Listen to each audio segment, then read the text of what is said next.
fuck am I? The fuck is this shit? Disgusting. Sexual. Parents say it is not for kids. Pornography in the workplace being played on TV screens, drawings. They ransacked and took off with the family car. People making nasty comments about women. Virus is spreading in our area. Find out where. Racial language and racist attacks. Push the button! I'm a black ninja, fuckface! All right, we remember. Shut up. We smoke pot with Snoop Doggy Dogg on a daily basis. You're talking out your ass. There's gonna be some action today. I'm gonna crap myself. Oh, what a log you're gonna have. Holy shit. The Opie and Anthony Show. Holy shit, Yahoo, indeed. Oh. With Opie. I have psychosis. Anthony. I'm a xenophobic asshole. Jim Norton. I don't have the chops to do this. And a bunch of zeros. Good old Ben. Steve really is love. Perfectly enunciating bulb. Sorry, Steve. E-Rock! I bring nothing to the table. They love when Hawk fucks up. Shut up. But more importantly, we see Derek's balls. You just relax. Here comes the funny. Problem, Hawk? My crotch is burning so bad. Shut up!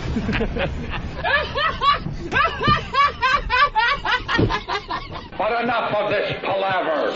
Let's get the show on the road.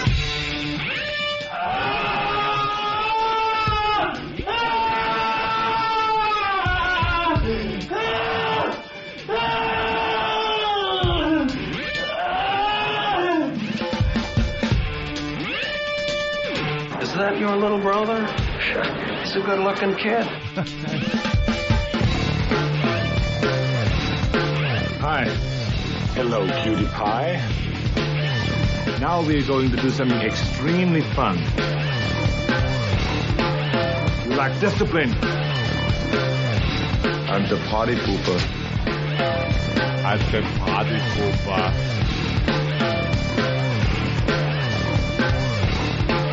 You dick! Indeed. Indeed. Indeed. Indeed. Hey, good morning, and welcome to the O&A program. Hi. On XM Satellite Radio, the O&A virus spreading across America. We love that. That's what they call it. It is a virus, and it spreads nicely on a daily basis. Yeah, you pass it on like the flu. Like the flu. Like the dangerous bird flu. Scary bird flu. Where'd that go? It never really took off. No, it didn't have legs. It never took flight. Awful bird. The bird flu was perched all winter. In a cage. In a cage. Like a little Tweety bird. Safe little Tweety bird. But thanks for the scare. It was fun, everybody. Yeah. Thank you. Thank you for scaring the shit out of us. Let's say hi to Mr. H. Mr. H, what's up? Good morning, boys. Boys. You know, Bruce Mittman was supposed to be on our show, but he canceled. Bruce Mittman canceled on us? Our old boss that's, probably a midget. What the? Yeah, technically. What's up his ass that he, rescheduled? He rescheduled. He was going to take us out to dinner, and then he was going to come on the show so we can make fun of him. We do that every 2 or 3 years. Maybe he was on to us.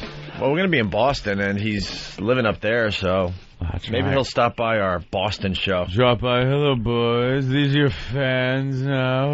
Oh, I see you got some fans now. Oh, you know, I was the one that said they should start talking more. Yeah, sure you were. Sure. Sure you were, Brucey. Shut up and take another hit of Ozone's joint. Like smoking the marijuana. What, 2 inside? What? Mr. H, go ahead. Good morning, everybody. And for the older pets, this is going to be a review. For the new people, perk up and pay attention. If you want to see delicious mammalian protuberances of the feminine variety, you will need to get your hands on a WOW sticker or some sort of WOW symbol in order to spread the virus. Mm-hmm. This can be achieved by scrawling WOW in the back of your vehicle in the dirt that collects there. My personal favorite, of course, the semi.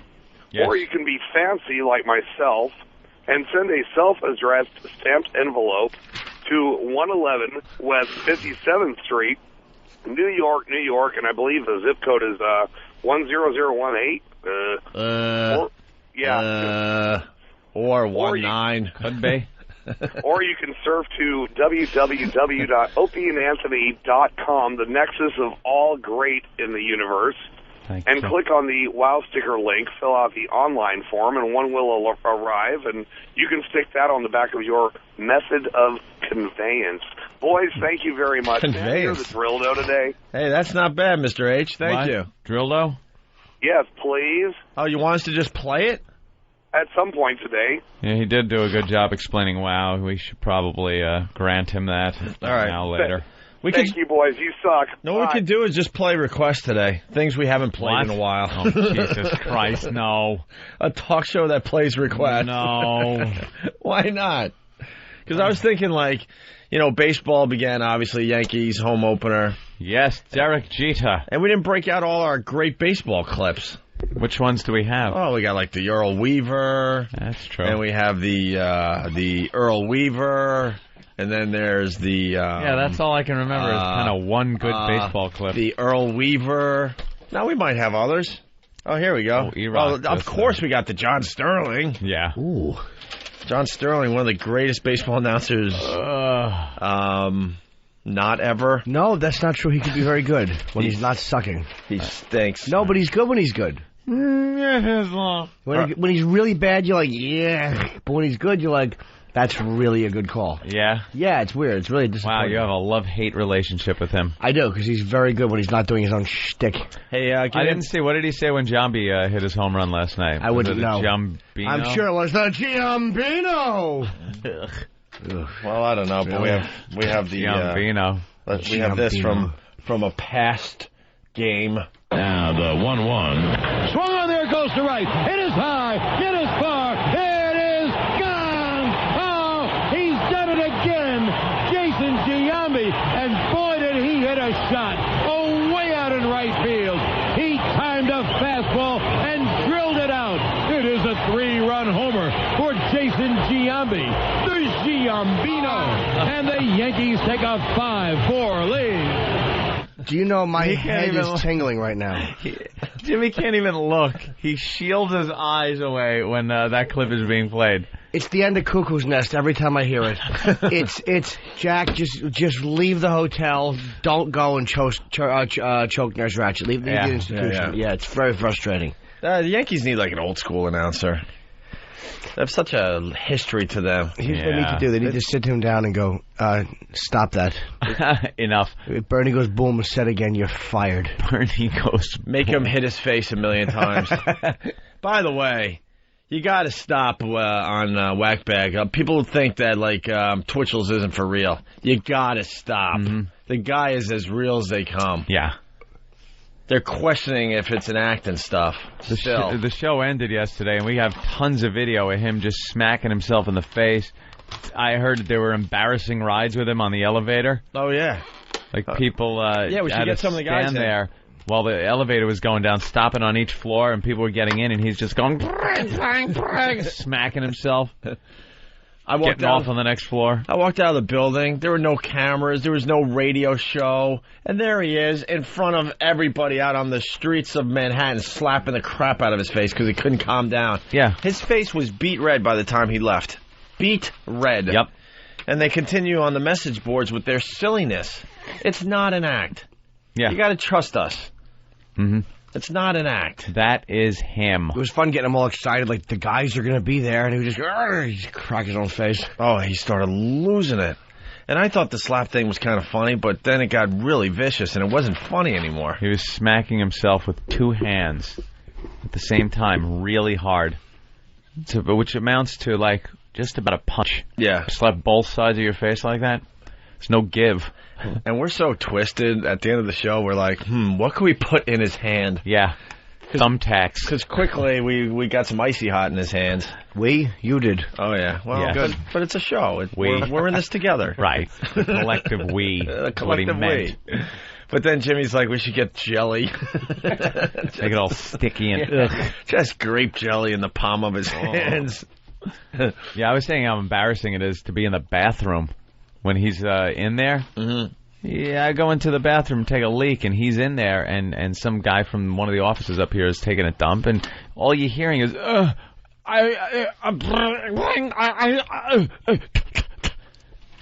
like the Three Stooges fucking each other in the bathroom. Come on, Porcupine, bend over. Don't make me break out the Tourette's whorehouse call.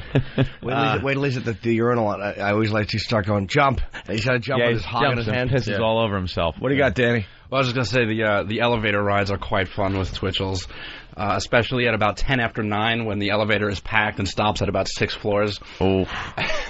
And, you could tell that he tries to control it because the minute you get into the elevator, he's trying to concentrate on being quiet. And the longer he goes, the more it starts. So he starts going, and now everybody starts to look at him because they're like, what the fuck is this kid doing? And, by the time you hit the 3rd floor, he's going... Yeah, he gets a big outburst. Because he can't hold it in anymore. That's the best way. He tries to hold it in. Then we had another moment after the show yesterday. I actually slipped out of the studio into the elevator without my escort, Master Poe. And everybody, of course, found it very funny, all because I went down with the staff in the elevator, and they were like, Where's Poe? I go, oh, man, I didn't even realize I got in the elevator. No Poe.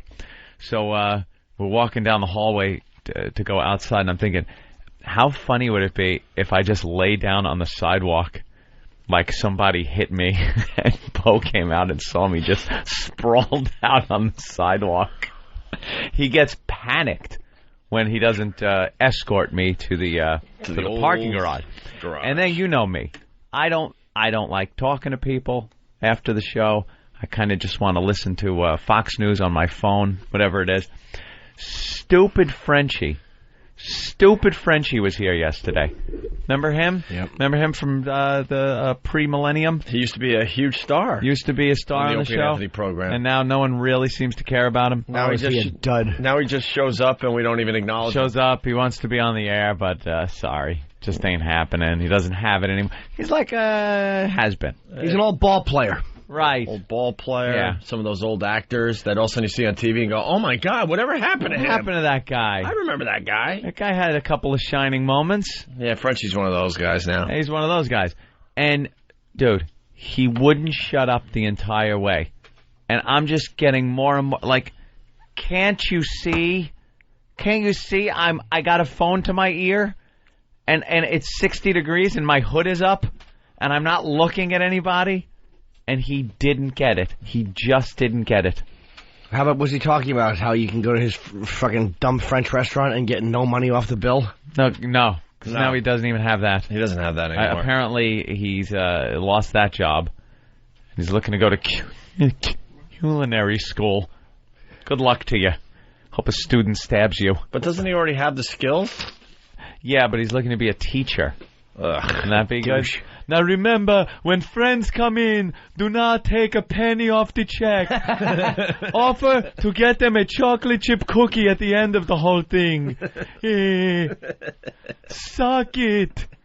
That was always an unbelievable thing. Come down. He'd invite you down. He would invite everyone down to his restaurant. You go there. And, you don't expect a free meal, but you expect a little something. Expect something. I don't care. Give me a free dessert. I want a free meal. I took a glass of your club soda off the bill. Oh, you did you? No, he wouldn't do that even. No, not even. You're right. Not even that. When someone invites you to a restaurant, all of a sudden a free appetizer shows up, like, oh, this is on the house, try it. Or a dessert. Or hey, check this out. Or an after-dinner drink. Just something to say, hey, thanks for coming to my restaurant. They bring you the check. Only one person's dinner is on it. By the way, I've officially have not invited any listeners to F.H. Riley's. Right. Because if you invite, that's when you have to do it. If they just show up, you're just showing up. Let's make that perfectly clear. I have not invited anyone to F.H. Riley's in Huntington, that fine restaurant that my brother is running and owning and having a good time with. I have been to places where they have refused to accept my money. Refused. I was having a drink at the Overlook Hotel. My money was no good there. No good. That's right. You go in, he gives it back to you. All right, let's go to Frank. Frank insists that Twitchel's is fake. Frank? Yeah. Hi. All right. All right, thanks for the call. It was great.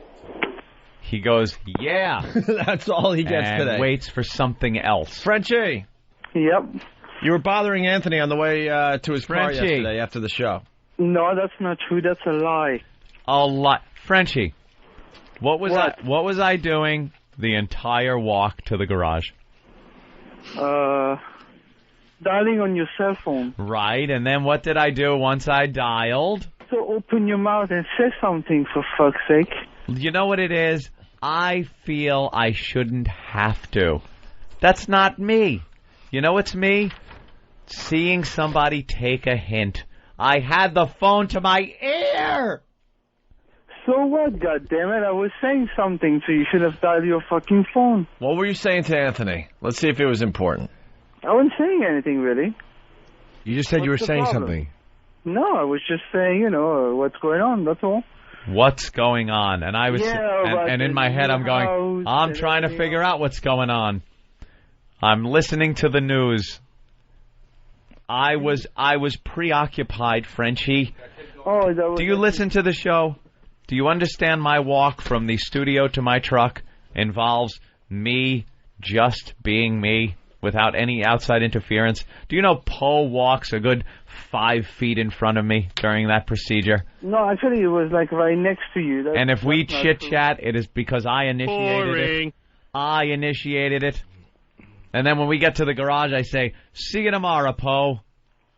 And that's it. Man, Frenchie, if there was any doubt that we didn't make the right decision, you're really helping us out today. You fucking suck. I didn't do anything wrong, for fuck's sake. He's a potty mouth. I don't want to hear it. You didn't do anything wrong, what, yesterday? Yes, what the fuck, man? You were trying to talk to Anthony, and you realized, like many, many other people have realized before you, that he doesn't like being social. Especially after the radio program. Not the walk. Oh, once I get into the garage, Jamaican Mike is there. It's like a party for me. The old UPS guy that used to deliver the packages. I'm a chatty Cathy down there, let me tell you.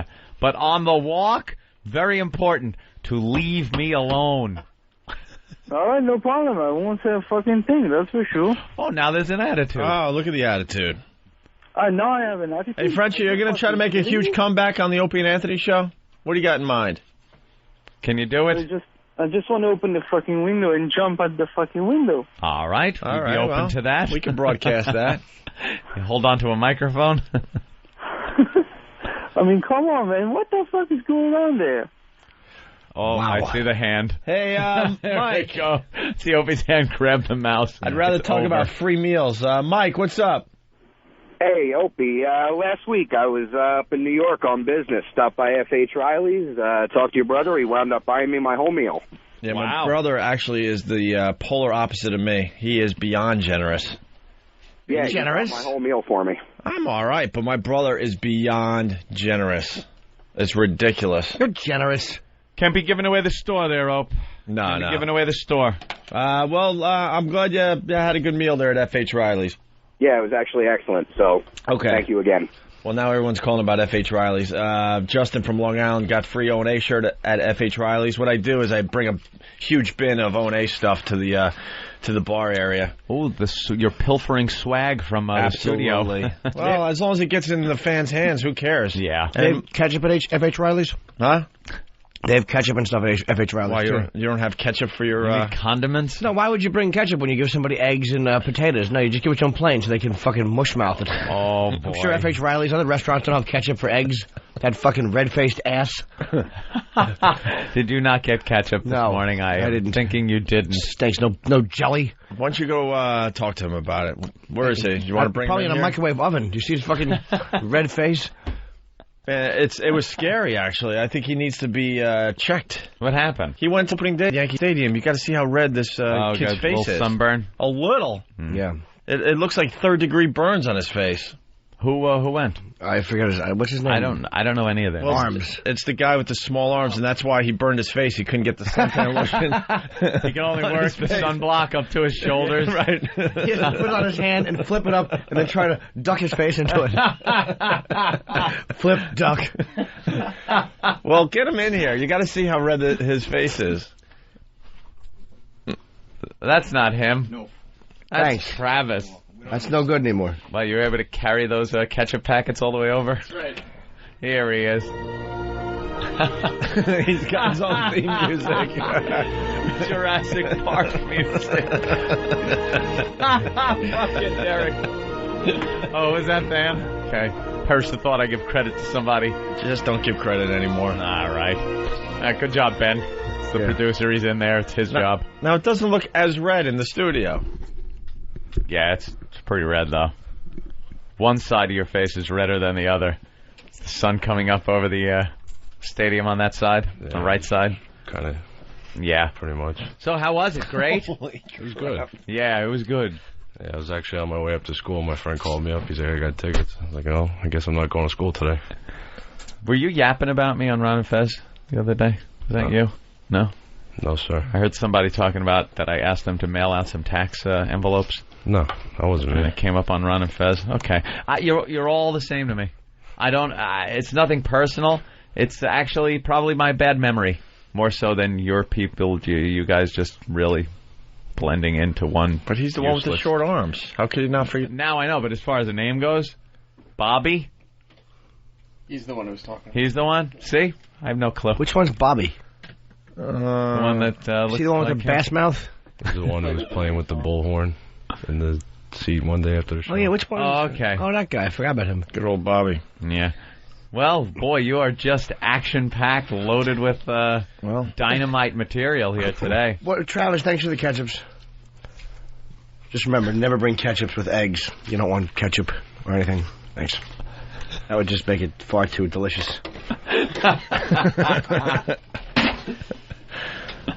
Sorry about that, Jim. It's fine. Anything else you want to say? Now that the entire country's asleep? Wow. Must have been a late night, right? Yeah, it was. Yeah, there you go. Late night, Opie. He doesn't have the energy. He's tired. Well, what happened to the game? Celebrating. How was the ball game? It was a good game. You stay to the end? Yeah, we did. Yeah. I almost feel like I'm there. That was exciting. Jeter came up with the big home run. And you went, oh, my God, that was a home run. The Yankees win. Wow. The Yankees win. It is high. It is far. It's gone.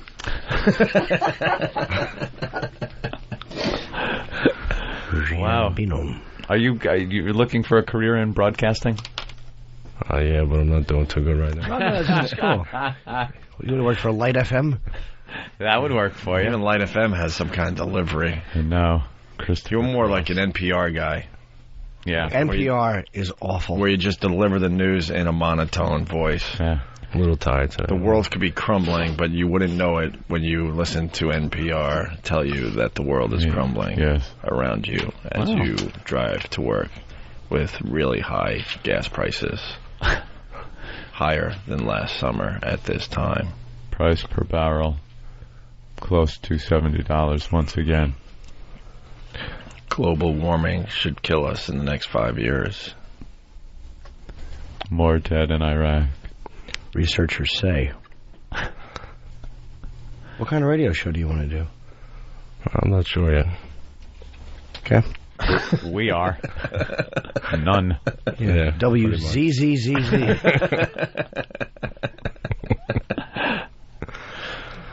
You always like this?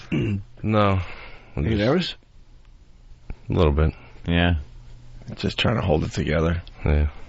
Doesn't want to. Actually, probably doesn't want to say anything because it's worse.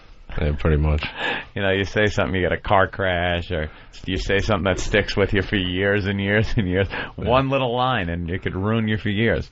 Pretty much. If you just shut up, then you're safe almost. Yeah. You get goofed on for being quiet, but you know, for the most part, you're safe. So where'd you sit at the ballpark? About 6 rows off the end of the third base dugout. Yeah. Wow. Paint quite a picture. Thank you. Any foul balls come close? Kind of close, but nothing. Nothing. You bring a little glove?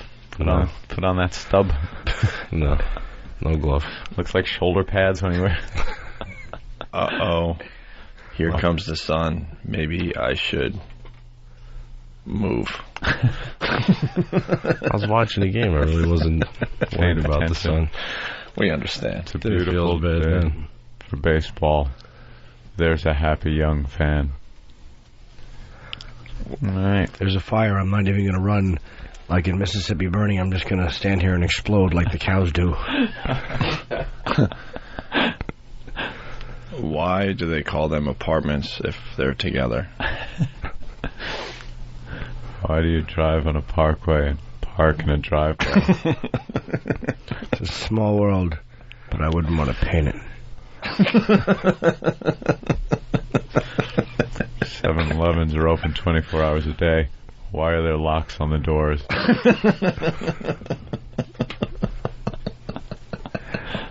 I leaned my head out the window and smiled for a satellite photo.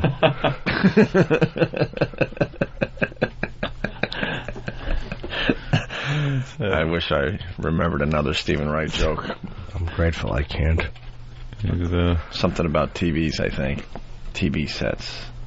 Why are they called sets when you only get one? Only get one.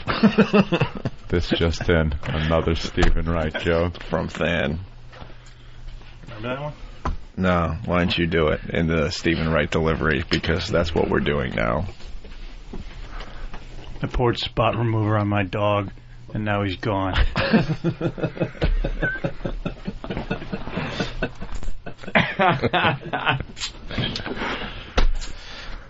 Anything? You really have nothing. I suck. You know, why don't you tell us something? What's going on in your brain right now? I need to get some more sleep. I thought you were going to push a button over there, Opie. I know. You have nothing. Like, you went to the opening day Yankee game yesterday. It was an exciting finish. It was. And like, I'm really not feeling it. Just a little tired. Yeah. Had a late night. Who isn't? Look at my eyes, how red they are. Were you trying to negotiate a hand job with a legitimate masseuse at 3 o'clock in the morning? No, I'm sorry. I wasn't. Exactly. Yeah. Did he get it done, Jimmy? Well, yes. Here's a big part of radio. I'm going to tear down a closet. All right, that's good. It's part of a wall. Sure. When I came in this morning, the first words out of my mouth when I sat down was, "Motherfucker." I'm really tired. Right. Exhausted. But when you get in here, you got to be like, "Hey, unbelievable. Had a great time last night. What did I do? I don't know. Maybe we'll talk about American Idol. Watched a little of that, Opie. It was fantastic." You know, you gotta kind of, even though you're tired, you gotta kind of be up. Right. You know? A little more enthusiasm. Ooh, wow. That was it. Well, we got enthusiasm. He's right outside the studio. His name is Twitchel. He's really having another bad day, too. And his face is completely red. It's like yours. He's been smacking himself. Yeah, you got to be a little up about the game. Like, the Yankee game was great last night, guys. Oh, was it? Where'd you sit? 6 rows off the third base dugout. Must have seen a lot of good action over there, huh? I did. So how was it in the stadium? I mean, everybody thinking the Yankees, they're down, and then all of a sudden Jeter gets up and bam, smacks that out of there. The stadium went nuts. It was great. You know, we were down when freaking Bernie got picked off at second, that asshole. All right. Hey, look at that. All right. So in the fourth inning, what was the ball strikes ratio? I have exactly. no idea. The entire stadium went nuts except for one person.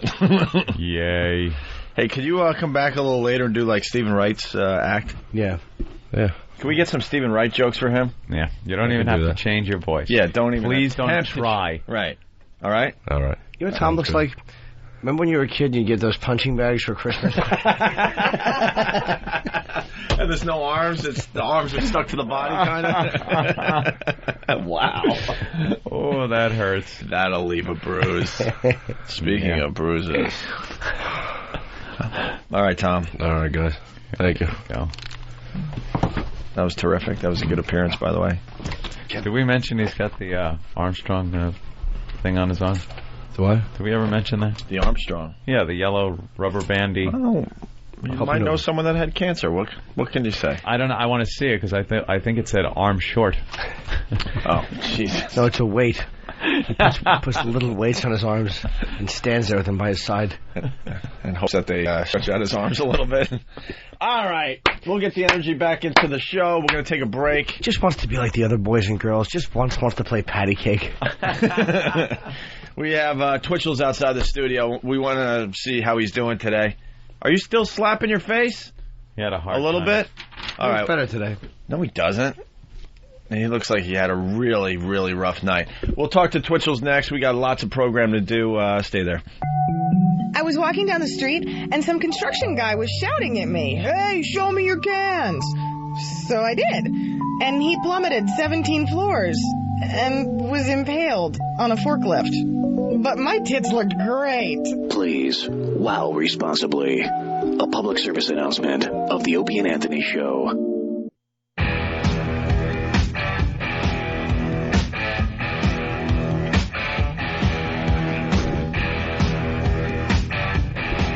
It's Whip 'em Out Wednesday on the Opie and Anthony program. We love the wow. Get your wow stickers by going to opieandanthony.com. Got a wow on the vehicle. All of a sudden, a girl sees it. She knows what it's about. She drives up next to you. And out of nowhere, your boring commute home becomes a lovely breast fest. We do celebrate wow on Wednesdays, but it's happening all the time. It's great when you're in traffic going to like a sporting event or a concert or going to the beach or something. And wow is alive and well on Pal Talk. Dude, don't talk about Pal Talk. Lots of fine ladies on Pal Talk. Made up a lot of the show. Well, actually, most of the ladies are fine on Pal Talk. Want to get Twitchels in here and see what he's all about today? Sure. All right. And then afterwards, I want to sing the Peak Friends song. Look forward to that. It'll be fun. So what happened with the hand job last night? Oh, it was just a massage that went awry. How? I don't know. What do you think you're coming over for at that hour? Uh-oh, she didn't know. Awful little mousy Canadian. But it seems like you would be a pro by now, where you would know which ladies are going to give you the old happy ending. The old happy ending at 3 in the morning. 3 in the morning, she comes to your house. Is she doing like the regular massage? Yeah, kind of. Where are you laying? The bed? Yeah. All right, so you're in your bedroom. Naked. You're completely naked. My stupid arm stretched out, just nude on my stomach. Was she even trying to cover your ass up with anything? Oh, no. All right. Her fingers brushed my balls a couple times. Like as she was doing your inner thigh? And she had, so she knew what was going on. And then how does it end where she goes, no, I don't do that? You feel that when they start looking at the clock towards the end of the hour, you're like, uh-oh. Oh, boy. So you start aiming your penis at them, like just grabbing it and kind of pointing it in the general direction that they're sitting at, like an accusing finger. Was she on your back? Were you on your back? By that point, I was. Yeah. Yeah. When the minutes are ticking away, I'm sure Jimmy just flips right over. You have no idea. I'm Frank Flip, and of course, fully aroused. No. No. For what? She was doing nothing. Well, I would think to let her know. She give her the old hey. Got to take care of this issue. No, little dumb Adrian fucking from Rocky face. Stupid Talia Shire mousy face. She should be having a miscarriage in a fucking pet food store. So did she go near it? Did she brush that when you were on your back? Yeah, she was just weird, man. She brushed it. And then what? How does it end? What do you say to her? I'm just start stroking it and offering her more money. Oh, you did? Did I? Yeah. So you start stroking it and then you go, what do you need? Like 20 more bucks? What's the line? I don't know. Sometimes you don't know with them. And she's like, nah, I normally don't. I'm like, look, I know the game. You do. Wow. I've been here before. That's scary right there. Why? That's scary to me. If a girl's in there doing that, and then you go, look, no, I know. No. This is after she was dressed and stuff. And dressed when she had her jacket and stuff on. She's like, I'm like, look, I've done it enough. I understand. You do. Once in a while, you'll do it when you're in the mood. I know. Oh, wait a minute. You weren't her type? Well, neither Is that apparently what you were was insinuating. Neither was Ben Franklin. Oh, God. So you had to send her on her way. You paid her? Wait, so was it awkward for an hour? Because you... This is towards the end. You invited her over for a massage. Was it a legit massage? Like she was... Yeah, so it was mediocre. Oh. And then I wound up giving her extra. She wound up doing it. Oh, she did? With a jacket on, standing there. Oh, my God, how funny. It was awful. What a horrid scene this is. I'm on my back at the end of the bed, just jerking it and talking to her, and I already paid her. I mean, I'm not menacing. Can I ask you a question? Sure. How much more did you have to pay for her to sit there and watch you jerk it, and then she kind of helped while she had her jacket with on? her tits off. You know, she took her tits out. Her tits off? Her tits out, yeah. Oh, she did? Yeah. Out of her jacket? No, she opened the jacket. Like okay. How much extra? I don't know, 100. Oh, my God. So, was there a negotiation that went back and forth? Like, yeah. You know, I'll give you 25 if you just finish it. And she goes, no. And then what did you say then? Like, what would it take to make you happy? What would it take? And she said... So she went like that. I'm like, all right, there's a price. You're awful acting. What was your next offer? 75. 75, and she still went no? She's like, what are you going to do to my tits? What are you going to do? Cut them off if you don't say yes, you idiot. It's really annoying. And then you had to say, all right, look, I'll give you 100. That's it, yeah. That's it. And then how long did it take her to say yes? Did she go again or just go? She did it, and what a rod I had. She reached over. At that point, it wouldn't have mattered who was standing there, as long as there was a human hand on it. Why, you were just so worked up? How could you not be? You're jerking off with a strange Canadian looking at you. How could you not be turned on? I don't know. That seems so awkward and it was. And out of place, and she doesn't want to do this. Was there small talk going on? Light. Like what? What were you talking about? Just like, it's like, what do you think at this hour? What are you thinking? Like, I wasn't rude or vicious. I mean, she could have laughed and she knew it. I'm not very threatening. But like, she's like, well, I said legitimate. I'm like, it's 2 a.m. you came. Yeah. And I'm naked. You brushed my balls. She kind of laughed. I'm like, she's like, I didn't mean to. I'm like, yes, you did. I didn't mean You did mean to. I know what the finger brush on the balls means. That's the wink. The wink of the massage girl. Oh my! So now, I assume this is a documentary waiting to happen, man. Dude, this is a reality show waiting to happen. I was so annoyed because your career is going so well, and you're sitting there 2 a.m, and this zero shows up. A zero, and she's not going to do what you expect her to do. You know who she looked like? Frenchie from Grease. Oh God! Massage school dropout. Fucking. So now I assume she finishes you off. Yeah. How long after that does she leave? I was wiping them up, handed her the bill, and she fucking amscrayed, and I smirked at her as she left. Gotcha. Oh yeah, you got her. I did though. She actually was very happy to leave with no extra money. Yeah. She would have left with no extra money. So it was a success for you? Oh yeah. Sure. Beat it. Did she wash up? Oh, yeah. But you know what the thing is? She sold me one car instead of selling me many cars in the future. Okay. See? What a dope. She's never getting a Jimmy, call you sound back. really tired today, too. Oh, how could you not be up haggling? And it was like a Turkish flea market. But I don't understand. Don't you have, like, regulars that'll come over and do what you want? What fun is that? Who wants sex? Who wants sex? No, I'm talking about when like this. Yeah. I'm talking about when you're going down the massage route. Oh yeah. You probably, but some of them you think, yeah, done with that. You want to just move on. It's fun. Wow.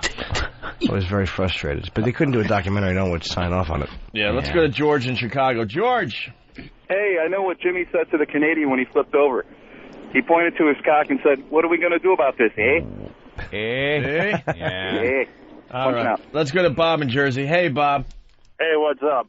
$100 for a hand job? Dude, and you could get blown for 40 in Jersey. I know. In Germany. I know. Here's a rule of thumb.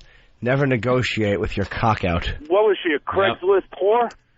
They say never go food shopping hungry. That's exactly what it is. Exactly what you did. Yeah. Was she a Craigslist? Not only did I go food shopping hungry, but I went to the farm where they named the prices. And he knew I wanted those eggs. Yeah, she knew absolutely you weren't going to let her leave without her doing what you wanted her to do. And Did she know who you were? No, I wouldn't. What am I going to do? Tell her, hey, do you watch Comedy Central? Stroke it. Jack it. Just jack it. Yeah, any of these ladies recognize you when they show up? Yeah, I believe there's one I've called. She goes, oh, you're the one with the pictures on the wall. When I used to live in 43rd Street. You're the one with the pictures of you and famous people on the wall. That's right. That's me. That's what you're known for. All right, let's say hi to Matt in New York. Hey, Matt, what's up? Hey, guys, I want to ask Jimmy, what's the exact protocol to initiate the transaction? Because I went, about a month ago, I went to a massage parlor, and it was, it was the upper level of a storefront, so it probably wasn't a legit place. I get there, I start getting the massage, and then the girl flips me over, and she goes, okay, what do you want? And I said, do everything. And she looks at me, everything? I said, yeah, do everything. She goes, oh, no, that's illegal. I felt like such a tool, and I had to slink my way out of the place. Because you are a tool. Whenever they say, no, that's illegal, that means that they want to know that you're not a cop. Right, I mean, I came in, I wasn't wearing anything I wasn't wearing plain clothes. I was actually coming in scrubs and stuff. I remember one time I went to this place in Los Angeles a long time ago, and the girl, the first night, I went to see her, and I'm on my back on the table, and my leg is propped up. It was like a $70 massage, $60 massage, actually. And she has my right leg. Picture yourself on your back, with your right leg bent and out to the right, and she's holding it and kind of doing this weird pressure. She didn't want to do anything. I finally got her to jerk me off. She was all right. They all seem like, okay. She did, but she was sexy. She wouldn't let me touch her ass or anything. I come back to see her again because she turned me on. She's fucking massaging me. She starts leaning down. The next thing you know, right down on it. Wow. But she just started blowing me. How did that happen? Who knows? God's intervention. It was so unexpected. She was just blowing me. She had a few drinks in her. I think. I wound up banging her. Fucking standing behind the massage table. Wow, look at you. A long time. After I came, she was just laying on the couch for a half hour, zoned out and drunk, playing with herself. She didn't want me to go. It was really bizarre. Yeah, so you never know. It's a far cry from, all right, don't touch my ass. Yeah. All right, let's go to Theo in South Dakota. Theo. What's up, guys? Hey, I just love listening to you guys. Fucking got XM about 3 months ago. Gotta tell you guys the shit. Used to love Howard, but totally fucking hate that fucker now. But I just wanted to mention, because Jimmy was talking about that, obviously that blowjob, or that hand job for $100. I was in fucking Detroit, had some hooer come over, fucking thought I was definitely going to get something, paid 300 bills, only to have her fucking sit on the bed naked with her fucking C-section scarf, give me a fucking hand job. Yeah, it's the worst. Horrible. Fucking horrible. So, that's all. Thanks, guys. Appreciate it. I'm out. All right. I had one, I forgot my story when he called. Shit. A hand job. All right, keep thinking. Let's go to Ass F in Jersey. Ass F. Hey, serious question for Jimmy. Hey, Jimmy, how close did you ever come to actually pulling the trigger? I've been listening to you for a while. Oh, myself? Yeah, on yourself. Relatively close. Or toe on the trigger or whatever. Yeah, relatively close. I mean, what's relatively close? Like actually done or pills or... I don't know, sir. Just say relatively close. All right, well, I suggest you try it tonight. All right. I was in L.A., and I went for a massage, and she was legit. And I knew she was legit because she made you drape. And, what? They put draping over you. Oh, okay. Drape. And when you walked through the bathroom, there was a sign. Look at all these code words. Drape. Made you drape. Draping, it's a legit one. Draping. Yeah, we all know about draping. I know draping. Sure. When you walk in, I walked into the bathroom, and there was a thing over the toilet that said, "May you be in heaven a half hour before the devil knows you're dead." And I'm like, I looked at my dick and went, "It's not going to happen, fella." And when I came out, I got undressed, and she's like, "You have to get under the towel." And I'm like, oh, you're really strict with that? She goes, yes, absolutely. Oh, you just know. She was not fucking around. So she give a good massage. Yeah, then you probably just write it off like, okay, I'm going to enjoy a good massage. Absolutely. A deep tissue massage. The first massage I went for yesterday, around 6 p.m., was actually a very good... regular massage? Yes, it did not end... How many massages did you get yesterday? Yeah, 2. 2. I'm fucking out of control. I just want love. I just got a second massage. You just need a girl to be touching you and talking to you. We were talking about hoarding yesterday, and you wanted to collect hugs and something else. You wanted to collect little... I'll put it in a bottle. What was it again? I don't remember, but I know I'd like... Come on, help me out. I don't remember. Was it Tender Moments? Tender Sentiments. Oh, it's Tender Sentiments. Tender Sentiments. Sounds like hugs. You need some of those hugs you've been collecting. It ended badly the first one, too. It was a really bad day yesterday. What happened? It's like fishing with Jimmy. I didn't catch anything. Nothing. Brought my bait. Well, not for that reason. Hackle. No, I kind of figured this one was really like a strict masseuse because the name of the company was like a company. So I was supposed to be there at 5, but I was having... We don't jerk you off massage exactly. company? Exactly. Do it yourself, Inc. It was... Maybe you should name the company for all the other guys out there. Because it's a legit place. There's nothing wrong with that. Well, here's what happened. I think it would be bad if the guys are calling up, like, there's a million guys calling up going, hey, I know the best place, like this dope. Cisco in Jersey. Cisco. Yo, how you doing, Jimmy? Hey. Listen, if you want a real good massage, I know where the places to go in Jersey. It's in Jersey, but they're fantastic. The girls are Brazilian. They'll give you a good massage, and when you roll over, they'll do anything you want, even Greek if you want it. Oh, cool. I like a girl who speaks Greek. They speak it and they do it, my man. But it's fantastic. If you want, I'll hold on. I'll give you a few numbers that you can go to, and they'll take care of you. And just mention my name, you'll get in the door. You don't have to worry about paying the desk. Just mention my name, and you tip the girl. Okay, thanks. Yeah, just be on hold. There you go. The guy didn't blow up their spot. Bad rep Greece got. Yeah, that's what they get. Fucking. So anyway, 6 o'clock. I am having blinds installed. My shoulder shades came. Oh, congrats. Thank you. And I knew I was running late. I had a 5 o'clock appointment, so I called her like this. Not 6, it was 5.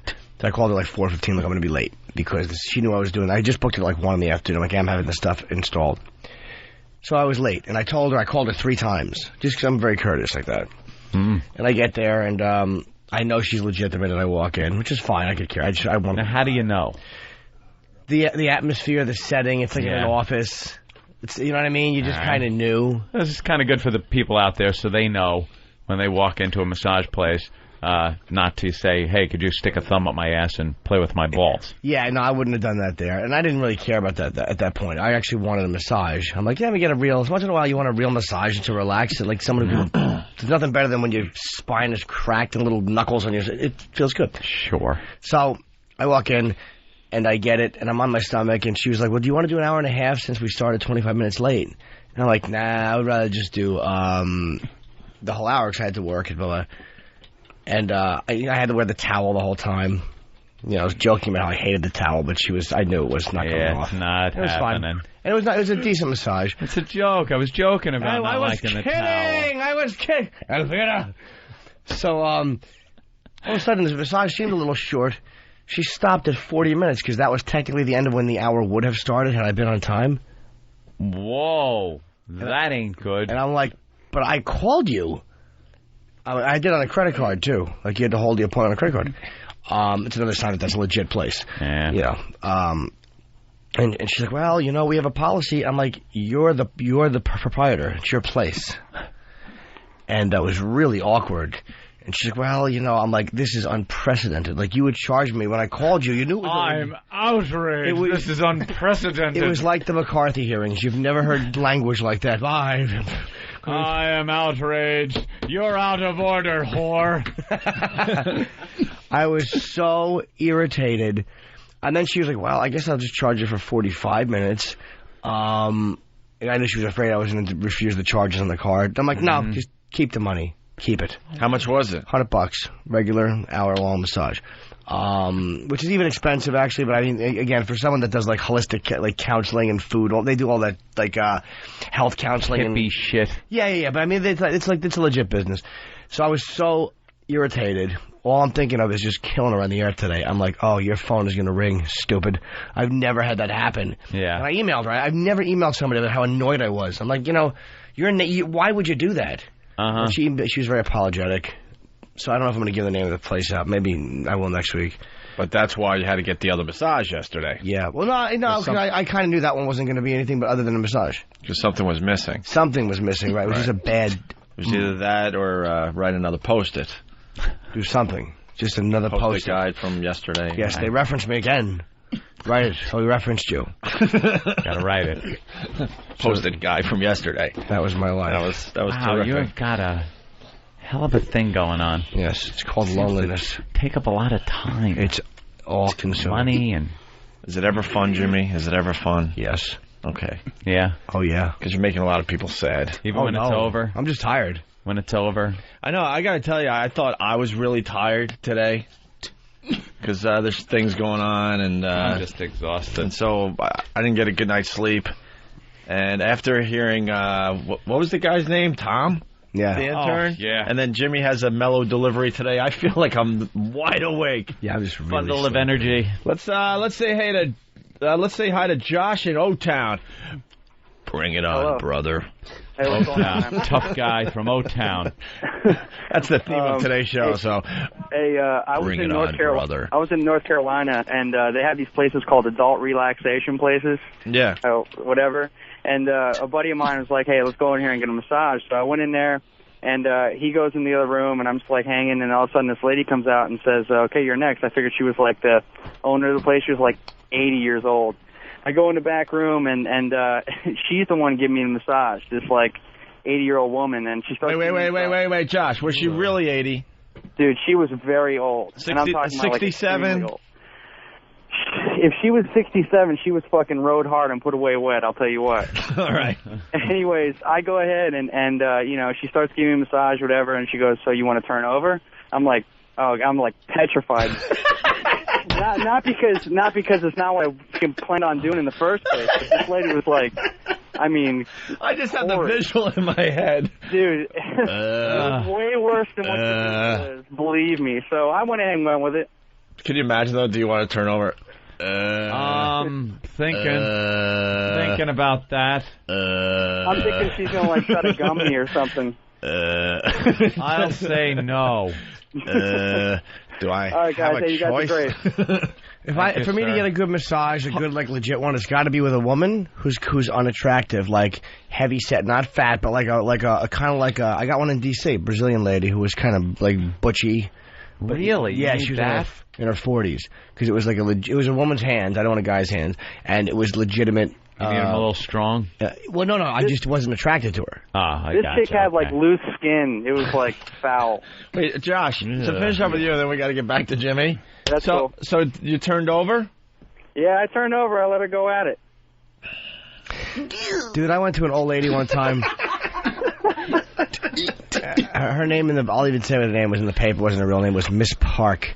And she did like some naughty, like. Hey, I'll let you guys go, man. English teacher. Dude, she was awful. This is years ago. I show up at her place. She's probably 50 years old, wearing glasses, and she did some like bifocals. Yeah, pretty much. And it was the fucking worst. I get my pants off. And she was like trying to be dominating and sexy, but I just wanted to kick her in the face because she gave my bottom a swat, and she goes, "Ooh!" Like she was like looking at my penis, it looked like it had just come out of ice water. You've never seen a softer object. And she looks at it, she goes, "Ooh, look at you, naughty boy." She gives my ass a swat with her 50-year-old hand. I was so I guess the last guy have a rod, is that your line? And she said something about Ronald Reagan.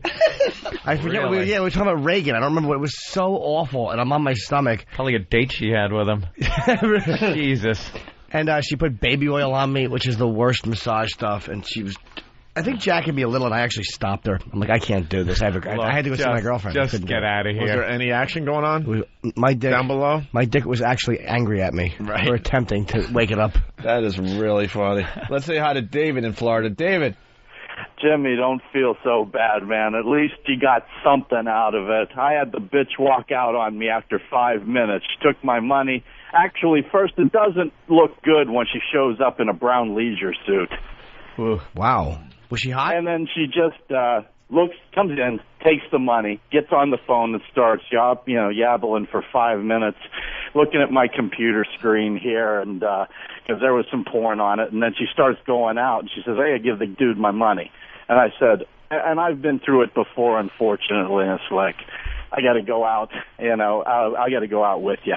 And I start walking out with her because I knew what she was trying to do. Yeah. And I get out there and she starts going, well, you had adult material on your computer and we don't do that kind of thing. Oh, and I went, boy. And she took the money, right? I looked at her and I went, you're ripping me off, right? And I just turned and walked away. I am. Yeah. If I ever wanted to get on Whackbag and put the name of this company up, I wanted to so freaking bad, man. Go into Pal Talk and do it. Why not? They would love to tease those people. You absolutely should.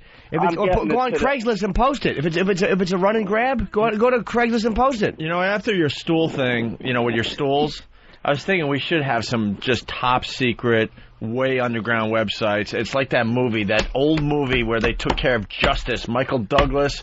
The Chamber? The Chamber. No, was it the Chamber? Yeah, it was the Chamber. The Star something. Star Chamber. Oh, Star Chamber, okay. Star Chamber. I don't know if the movie holds up, but that was a terrific flick back in its Hal Holbrook was the judge. Day, yeah. And we should have these just... Tell it to call you Billy. We should have these way underground websites where we take care of these businesses that are just doing our listeners wrong, man. You have to, in a weird way.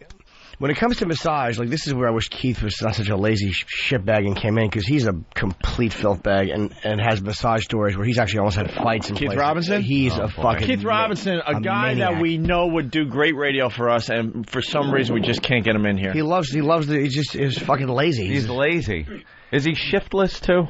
Well, yeah. It comes with the lazy. Yeah, it comes with the hairdo. Well, but he has the best massage stories. Where he one time he said this chick showed up, this really skinny crack whore chick, and he wouldn't pay her because he won't pay her. He really won't pay. And she's like, "Well, I'm going to go out and get my driver." He's like, "Well, bitch, go get it." And then the driver called up and goes, "I'm going to have to come up there." And Keith's like, "Well, that motherfucker come up and get your money," And the fucking guy, of course, didn't come up. Because Keith is a psychopath. He really is. And the guy could sense that this is a major problem and she is ugly. But whereas me, I would have been like, yeah, go ahead, because you don't want to get maced. And another friend of mine, whose name I can't mention, had a gun pulled. I mean, once in a while you came on to a serious. Once in a while you got to say, "Gee, who would think?" Dealing with the underworld. It's the cost of doing business. It's like being involved in gambling. There's times where you're just going to lose, and it's like fucking. It sucks, and you know you shouldn't. But what was the worst thing that happened to you with these massages? Jesus. One time a hooker grabbed my key. Oh, that's different. I grabbed my keys out of my car, threatened to throw them out the thing. I had a hooker snatch my glasses off years ago. Your glasses. Oh, why? You don't wear really bad glasses. Years ago. You don't want to know. It's many years ago. Why did she snatch them off? Well, it was kind of a she. But it was. How old were you? I'm 37, 38, 36 maybe. I was probably early 20s, 22, and I just discovered fucking that trannies hung out. I really was new to me, and I was fucking kind of fucking with them. Like I would never stop. I would just kind of like stop, and I didn't realize that there's a wall you have. Like my window was always open. I didn't think anyone would ever reach into the car. And I would just kind of ride around and like ask them questions and drive away. I was just the most annoying guy, and it was fun. And my comic buddy showed me where they were. And I stopped one time at the stop sign, and the one who I asked a bunch of questions to just walks over and snatches my glasses off my face and goes, "For wasting my time," and walks away with them. And this is where I live with my parents. I'm in... You guys drive on. Because I couldn't see. I'm in fucking... You idiot. I'm at a stop sign. There's cars beeping at me. There's fucking prostitutes all over. I can't see. A hooker took my glasses and my shoes. I couldn't see, literally, I can't see 30 feet in front of me. And I'm like, oh my God. And I saw a cop car. So I fucking start high beaming and beeping, and the cop stops. I swear to God, I get out of the car and go, "She took my glasses. She took my glasses." And the cop's like, "Who took your glasses?" So And what are you doing here, you idiot? Oh my God! Of course. And you were just driving by, making fun with them, right? Well, it was kind of the truth, and he just knew I was an idiot from Jersey, and he got my glasses back, and he just goes, "Just go home, just get out of here, just go home." If I see you here again, I'm gonna fuck you." Snatch my glasses. Another great visual. Snatching the glasses for wasting my time. For wasting my time. Let's go to Joe in Alabama. Joe. Hey, what's going on? Hey. Hey, Jimmy, I just started using a cock ring here a couple of weeks ago, and I'm getting nice wood off of it, but I'm wondering how long can you leave the thing on before you do some damage to your mule? I don't use them. I would use one if you wanted to use one once in a while just to get like a sick rod. But I mean, it can't be healthy to force your body to do something like that. No. I mean, I don't know. But how long do you leave it on for? I don't know, 30 minutes or whatever. Oh, that's fine. Yeah, sure, it's fine. You can probably leave it on for hours. I don't know. No, it just I'm getting nice wood off of it. It's all veiny and blue looking. It's definitely great. A blue vein throbber. No fresh blood getting in there. Why can't you just get nice wood? Well, I do, but it makes it feel better when you bust a nut. Sometimes you think you get like it's like soggy. It's decent. You need a little extra boost. It's like. Oh. Pterodactyl. We know you're in studio there, Twitchels. All right, Joe. All right. One more here. Let's go to John on Long But when Island. I got my glasses, it was like a face slap. When she took my glasses, it was like I was slapped in the face. That's what I'm glad I got the LASIK, man, because you always felt like, oh my God, one stupid thing with your glasses and you're screwed. Oh, I was there in New York. I would have had an hour drive home. I couldn't have done it. No, I had no contacts. I think I had contacts at the time, but they were out. What do you think happened in older days? You just kind of were an invalid. Before they, yeah, like this was a serious illness. They came up with glasses pretty early. Damn early, yeah. They figured that one out. That was like one of those things they had to figure out. Yeah, so but they how early? Like in the 1700s? I don't know. I think even early maybe early 17s. Yeah, I don't know. The Romans didn't have them. No. But was it called blindness before that? Yeah, it was probably just like, oh my God, I've been stricken. We must put leeches on his eyes. They probably did all kinds of wacky things. If thine eyes deceive thee, pluck them out. Right. Oh, okay. They're deceiving me. It's all blurry. I gotta pluck them out of my head. All those wacky little rules in medicine they had back then. If someone has the answer to that would be wonderful. Soak his eyes in brine. Right.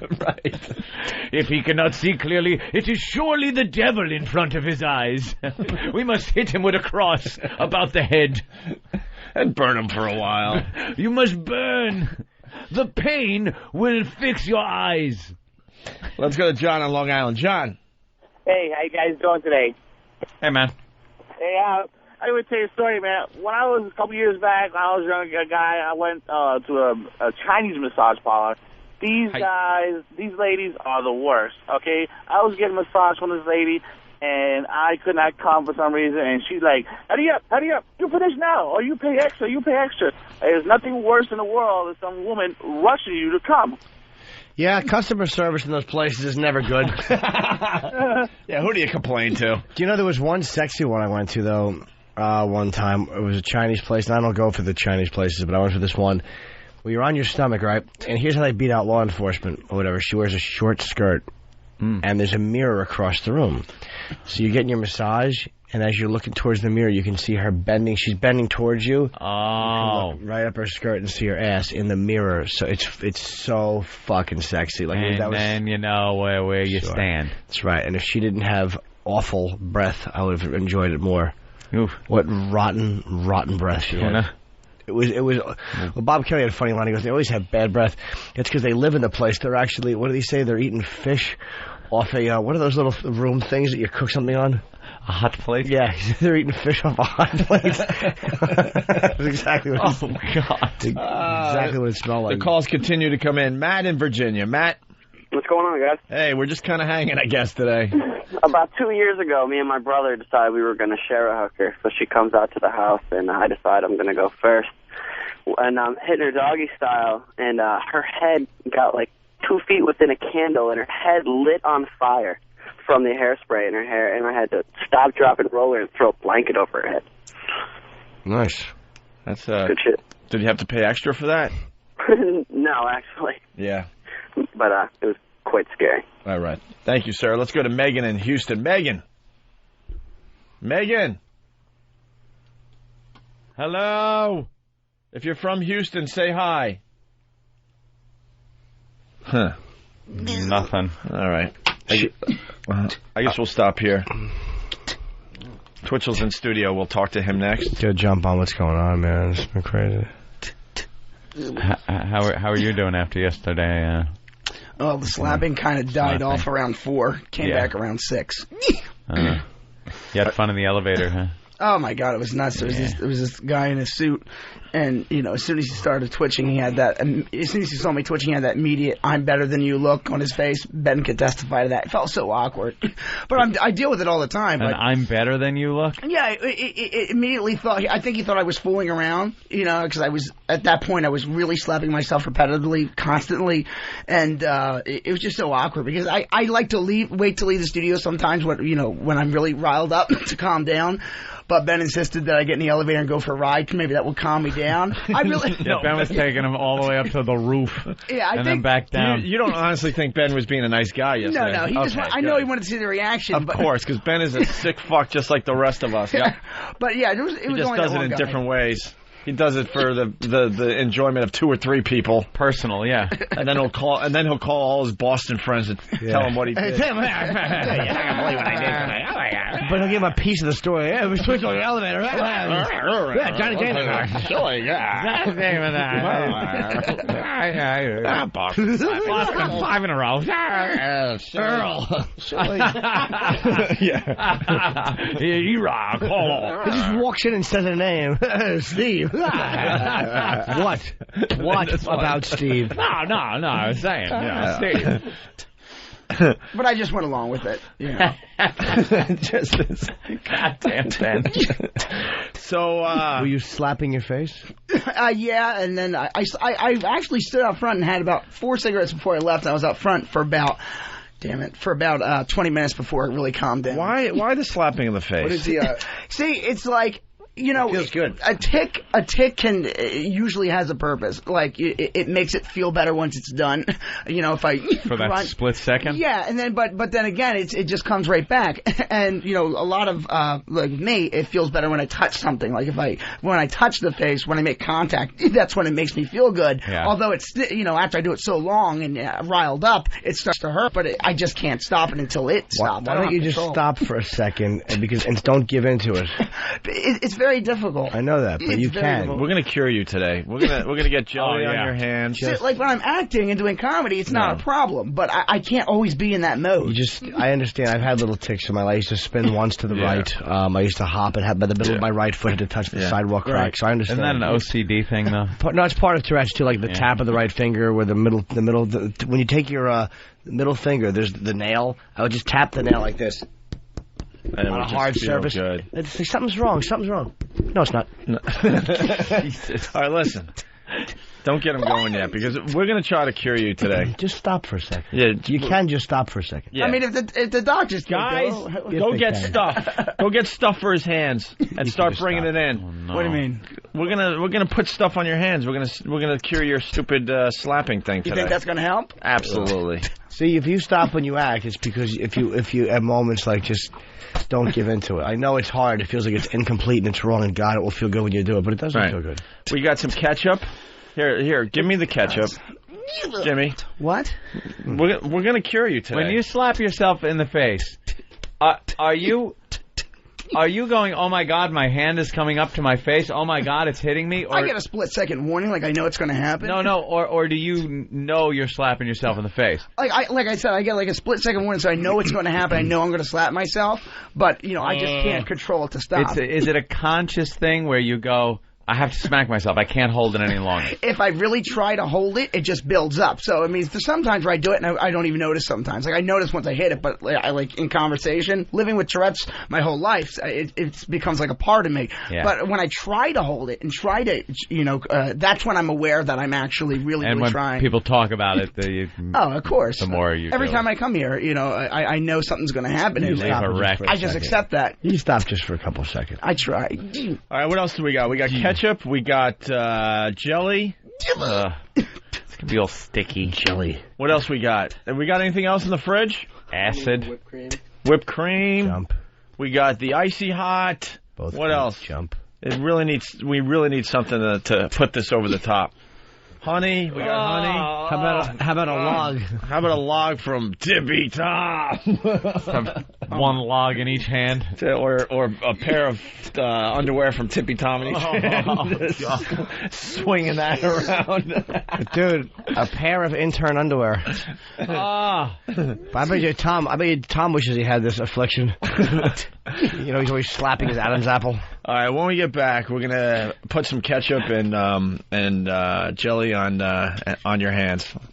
We're gonna cure you. We are gonna cure you. You're gonna be fine here today. You're gonna be fine. Okay. When did you show at the Laugh Factory, by the way? Quick plug for you too, because you're coming in. It's actually going to be tomorrow night, 9 o'clock, at the Laugh Factory in Times Square. Short bus tour. We're all going. Short bus comedy all tour. of us, man. Are you going to just be slapping the crap out of your face in front of everybody? Well, that's the thing. Like I said, I get in my mode and then I can concentrate and it doesn't affect. But ever since I've been on this show, I don't think I've had one comedy show where I haven't had at least 5 or 10 O&A fans in the crowd yelling "jump" when I first go on stage. Right.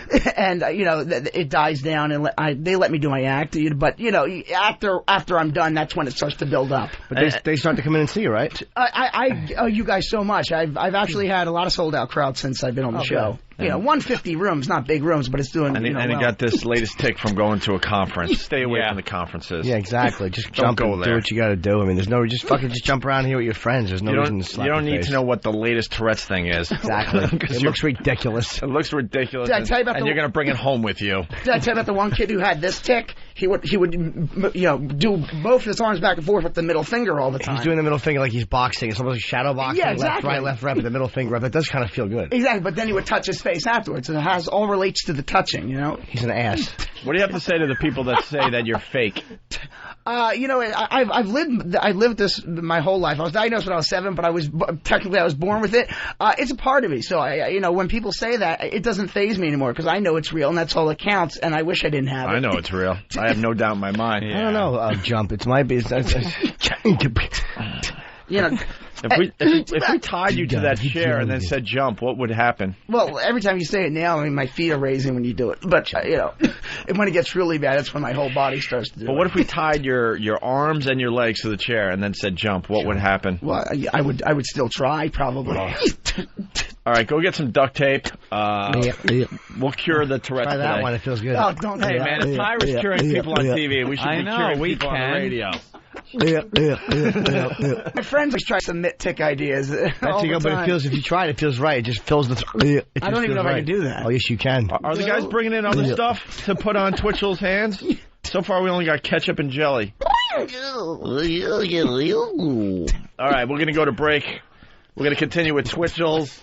He's really... when Jimmy was telling his stories, he was okay. Right. When we first started talking to him, he starts building up a little bit, and now he's just going to be out of control. That's the thing. When I listen to your conversation, you guys are hysterical. When I'm enjoying something like watching TV, a movie, I'm focused. That's, they have subtle tics, but they're less calm. Yeah. When the focus is on me and it Then he starts just talking loses about it. yeah, but I'm still right now trying to control it to a degree. Good luck. Before we go off, did I tell you the time when I was living at home with my parents for years? I lived with my parents in North Brunswick, and I had a hooker come in and spark up a cry. Jump! Jump! Jump! Jump! Jump! Jump! Okay, that's my whole story.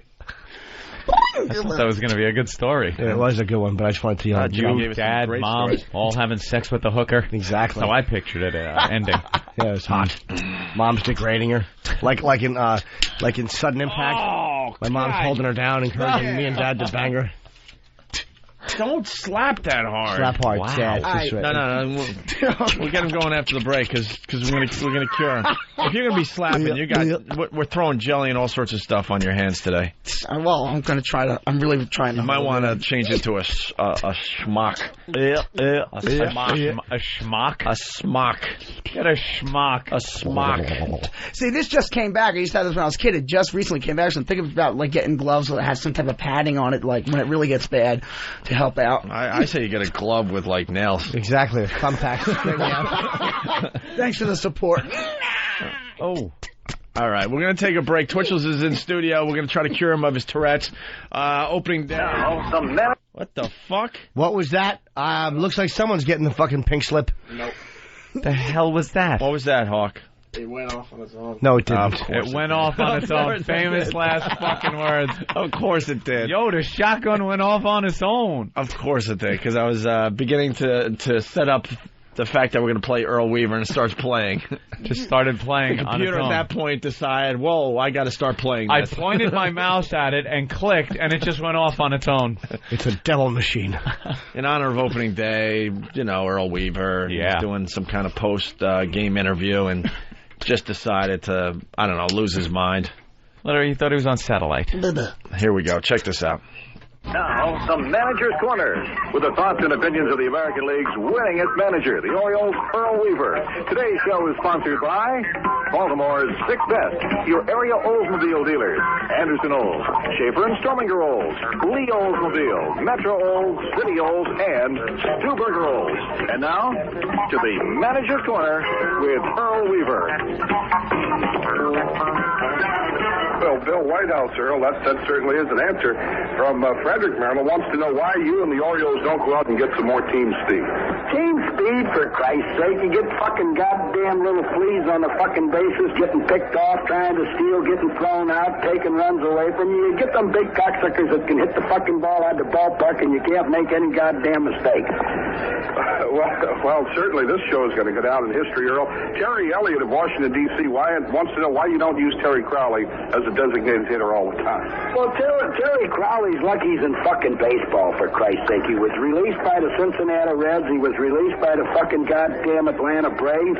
We saw that Terry Crowley could sit on his fucking ass for 8 innings and enjoy watching a baseball game just like any other fan, and has the ability to get up there and break one open in the fucking ninth. So if this cocksucker mind his own business and let me manage the fucking team, we'd be a lot better off. Well, certainly you've made your opinions known on the fans' questions about baseball, Earl, but let's get to something else. Alice Sweet from Norfolk wants to know the best time to put in a tomato plant. Alice Sweet ought to be worried about where the fuck her next lane's coming from rather than where her next goddamn tomato plant's coming from. If she get her ass out of the fucking bars at night and go hustling around the goddamn street, she might get a prick stuck in her once in a while. I don't understand where these questions are coming from, Tom. That's about it for Manager's Corner. Go fuck yourself and the fuck with your show coming up next on the Baltimore Oriole Baseball fucking Network. I will. Do you? Whip 'em out Wednesday.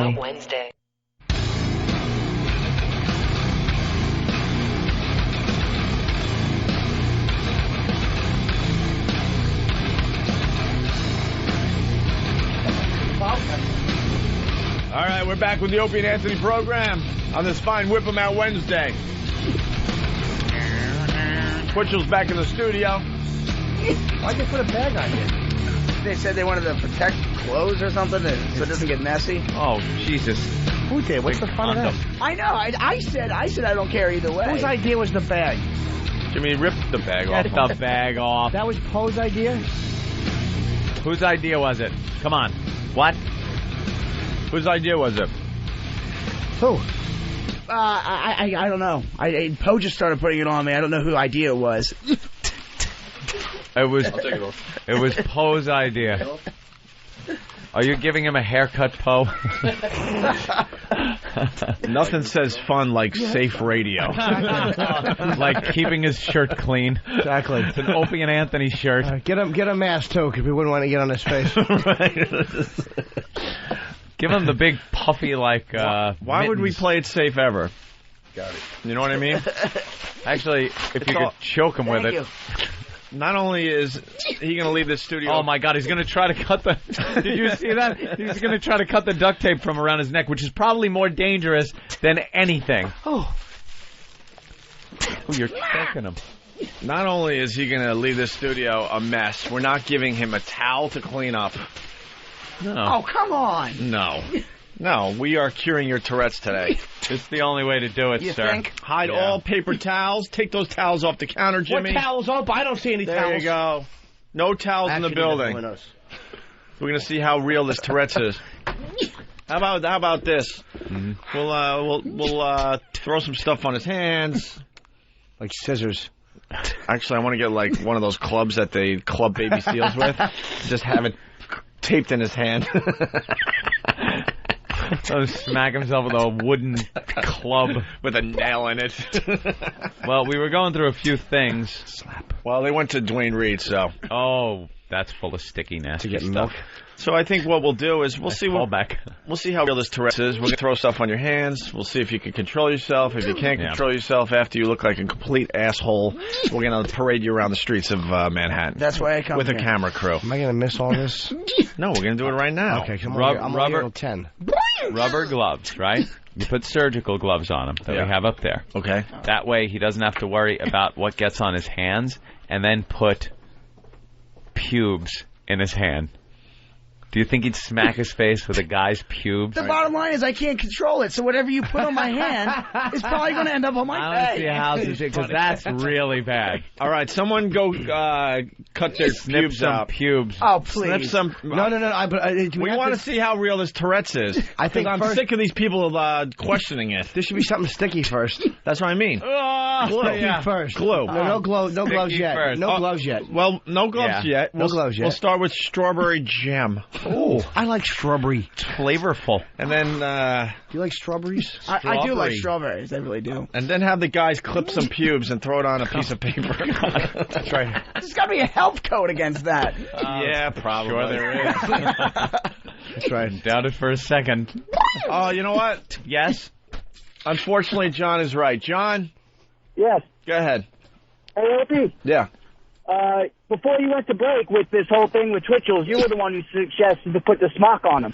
Really? Yeah, you said put a schmuck on Wright. I think it was more of a joke, though, to be honest with you. Well, now we can't blame Poe. Well, that's why I said I didn't know who said do it. I just know that he ended up doing it. John's right. I did say that. I didn't really mean it, to be completely honest with you. You know what I like? I just knew it was going to get messy, so that was kind of, I was joking like we better get a smock. You know what I You're like? right, though, John. You're right. The fact that Poe didn't say, well, Opie said. That's true. He took his pinch like a man. He took his pinch like a man. Absolutely. It's like he could be in the mob in Italy. He certainly could. That's what we forgot to talk about after the break, really fast, as the stuff from Dwayne Reed arrive in studio. Some of that stuff looks delicious. It does. I want a handy pack. Seafood salad. Oh, no. And From mayo. Dwayne Reed. Mayo, by the way. Cake icing. Vanilla cake icing. Eggs?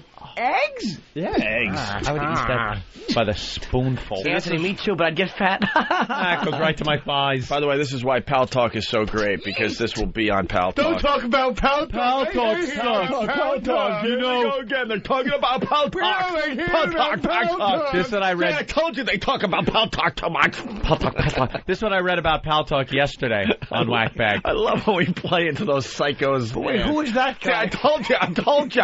See? Told you. You guys were making fun of me, but look, you heard it yourself today. Some guy yesterday said, because we said, for those of you that have Pal Talk, take a look, and then we described absolutely exactly what was happening for the people that didn't. I forgot exactly what it was, but something that was on Pal Talk yesterday. And some guy posted on Whackbag, it just shows that this is all they do, and that Pal Talk is a huge part of the show. Huge. Like, we talk about it all the time. See, we understand we're doing radio, so we still describe the scene as best as we can. See, it's our job to paint the picture. We would do it anyway, without the camera. We continue to try to paint the picture, but this enhances the Opie and Anthony listening experience. For the people that are on board on Pal Talk, they feel like it. Getting Pal Talk. And for the people that aren't, you would hear what we would normally be doing if there wasn't a camera to be found in the studio. That's right. You jackass. So, really fast, because it is a big story. They got a big mafia boss in Italy. Yeah. That they used to call what? The Tractor? They call this guy, he's 73, the Tractor, because he mowed down everything in his path. Do you know what a bad motherfucker you have to be for the Sicilian Mafia to be afraid of you? To call you the Tractor? And they said he's been on the run for 43 years in Corleone, actually, in Sicily. And they Corleone. And they got him. His name is Bernardo. Vito Corleone. And his wife, he got the wife's name wrong. Got him all wrong until he got in the back room. And then smeared it in his face.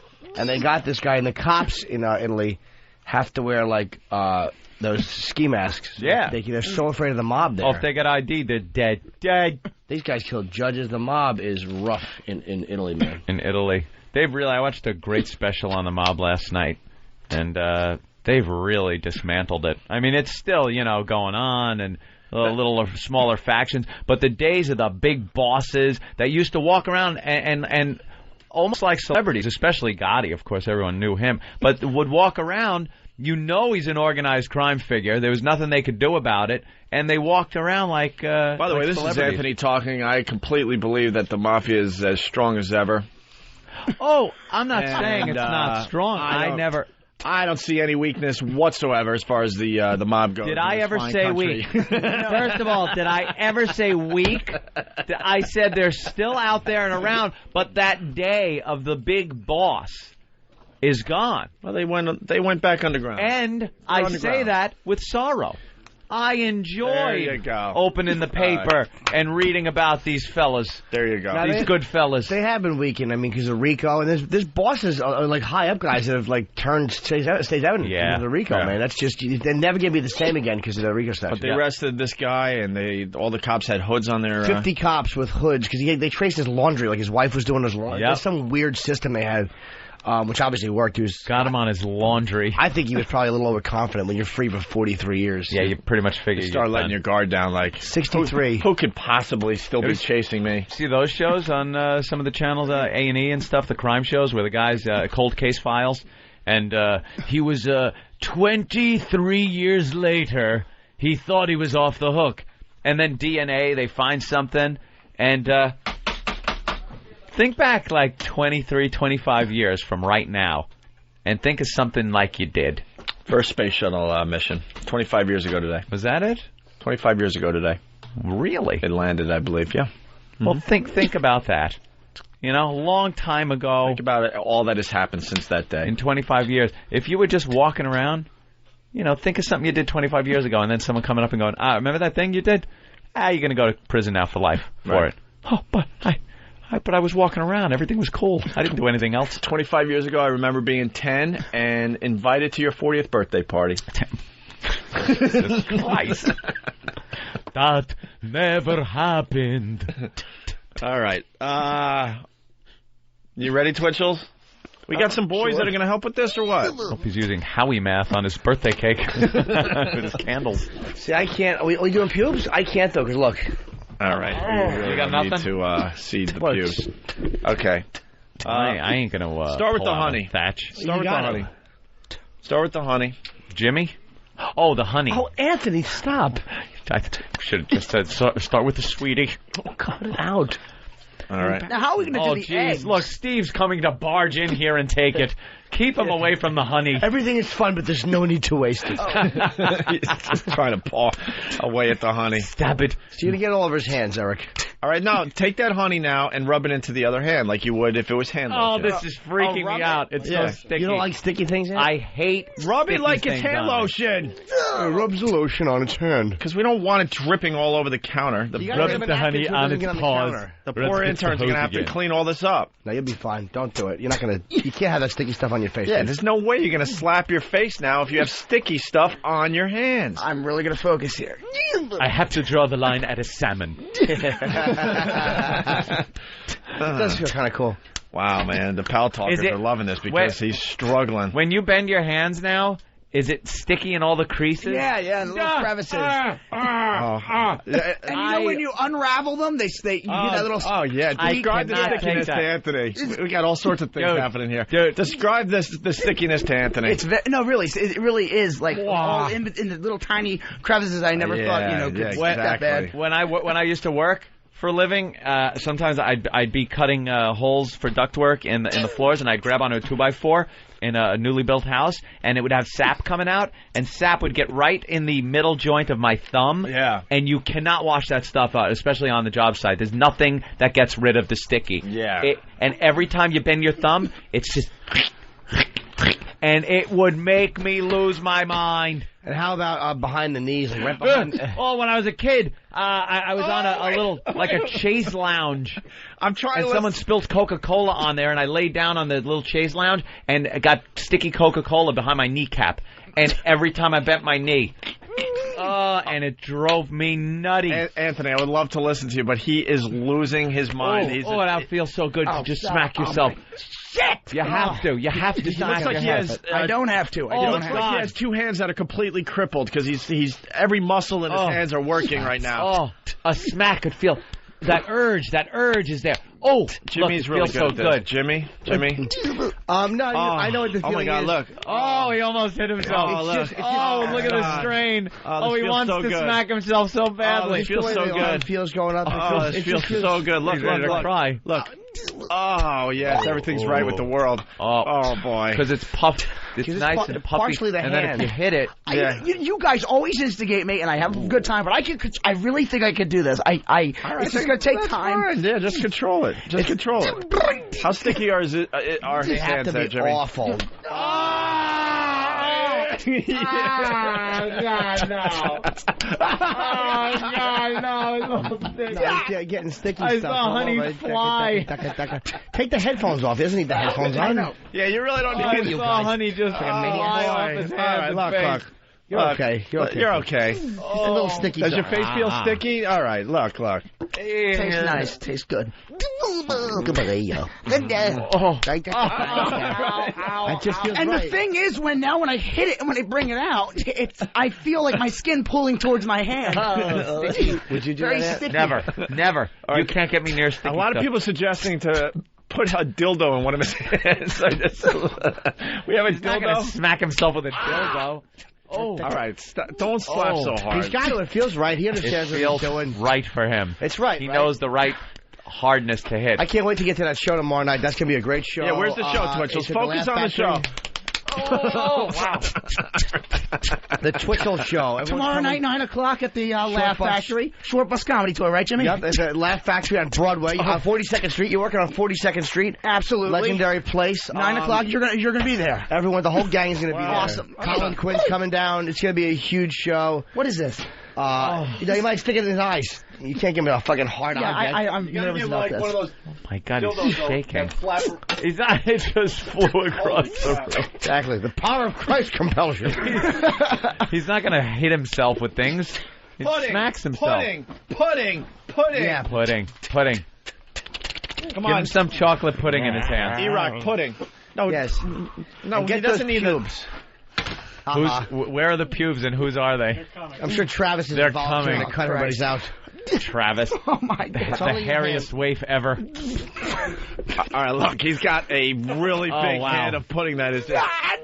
Now look. God damn, no. All right, look out, Danny. Oh, it's Danny's pubes. A big cup of dip. Get away from me. Everyone's running Get the fuck away from me. We are getting video clips for the website. I'm starting to stammer worse than usual. All right, he's got a handful of pudding.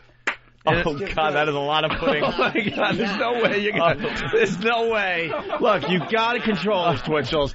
Control it. It doesn't feel good to slap your face. You know that. Nice no, it doesn't. slap. It doesn't feel good to slap your face. It's sticky. It hurts. It's but it's an urge. It's an urge that is almost come on in here. irresistible. Patrice O'Neal. It just feels right. It just feels... Oh, shit. Look out. Oh, my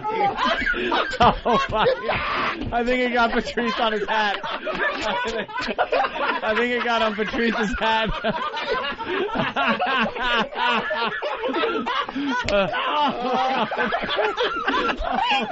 Get that side of his face on video. The whole right side of his face is brown.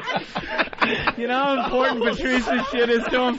It got right on his yellow hat. The whole side of his face. Patrice's gonna have to throw all his clothes away now, man. You know damn well he's gonna throw all those clothes away now. Oh, he's got to. A big piece of pudding right in the middle of his stupid hat. And it's a yellow A's hat, like the bill is yellow. The pudding's all the way over here. Yeah, the pudding went everywhere. I got a piece of my eye. A You piece ever of see pudding. fucking pudding come apart like that? That's the way Bill Cosby laughs at you, man. All right, well, that's all right. That was wow. That was riveting. Oh, all right. Stop slapping yourself. Oh, stop. It couldn't feel right. Stop. Wow. All right, stop. Calm down. You want us to relax. Duct tape his hands or something. He looks like one of those Japanese videos. All he needs is a girl in a wedding dress. I was thinking German porn. German. Yeah. Scheiße. All right, don't duct tape his hands. No, I know, because it's how about an egg for crying out loud or something. An egg? Like How do you keep an egg in my hand? I don't know. That's exactly it. Duct tape the egg? Oh, brilliant.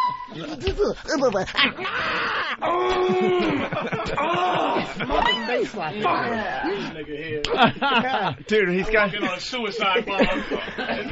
You losing weight? Patrice O'Neal, everyone. Hey, Go down to the park and watch the fucking the What are you doing? preach and shit, and then boom. What did you do? Patrice, you losing weight? Trying to, yeah. I noticed that too as soon as he came in. You didn't look as fat. Looks like you lost a lot of weight. Because you didn't look in the face with pudding, nigga. I noticed it when it flew right on the middle of your hat. someone give Patrice a wireless. You don't want to be near that microphone, Patrice. No, We're trying to cure him of his Tourette's today. We found out that he has a new you're making tick. He has to great slap his progress. face. Yeah. I got back from a Tourette syndrome convention at the TSA conference, and being around so many people just really triggered it. What time tomorrow night, Jimmy? Tomorrow, here's the big show. It's the short bus tour. 8 o'clock at the Laugh Factory. 9 o'clock. 9 o'clock. Oh, 8 o'clock to get tickets. It's going to be sold out. Yeah, the whole gang is coming. They're all going to watch Twitchel. Oh, no. Slap. They're all going to watch. Oh, no. They're all going to... You won't get any. You know what? It's fine. Clear the monitor. Oh, clear everything over there. Oh, my God. You can control this. Oh, my brand new. You can control this. I predict yellow. This will look just like the Zapruder film. And his left hand is a handful of ketchup. Get plastic and throw it over that monitor as quickly as you don't can. need plastic. Fury, come on, run. Get What's the matter with plastic. you? No, it's okay. He's okay. He's not Just going for to the equipment. Just slap it. Just jump. Just jump. Oh, God, All it's you want to dripping do out of is his hands. jump. You just want to jump. Tomorrow night, big show, 9 o'clock. It's going to be the short bus tour. We're all going to be there. Colin's coming down. Right after Patrice will Laugh be there. Factory. Laugh Factory. Big plug to Twitchel. Oh, shit. It's, oh, God. Oh, my God. It's all over the place. It's going to be a big show. You know. Oh, it got all over Steve. The Opie and Anthony sign. It's all over me, man. It's everywhere. It's on the Stemmons Freeway sign. Make him do the curly run on the floor. Paper towels. This nigga. Oh, shit. This fucking asshole. Jackie O's crawling on the back of his chair looking for his hat. Fucking up people's clothes. It's in my hair.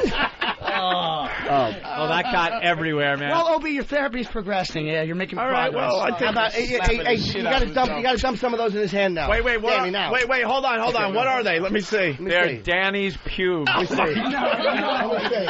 can't do it. You put your pubic hair in it? Yeah. This makes me sick, man. What the fuck is it? I can't do it because I know it's You won't. No, won't. We're going to cure you. We're going to cure you of This this. is a cure. Yeah, this is a cure. Don't worry about it.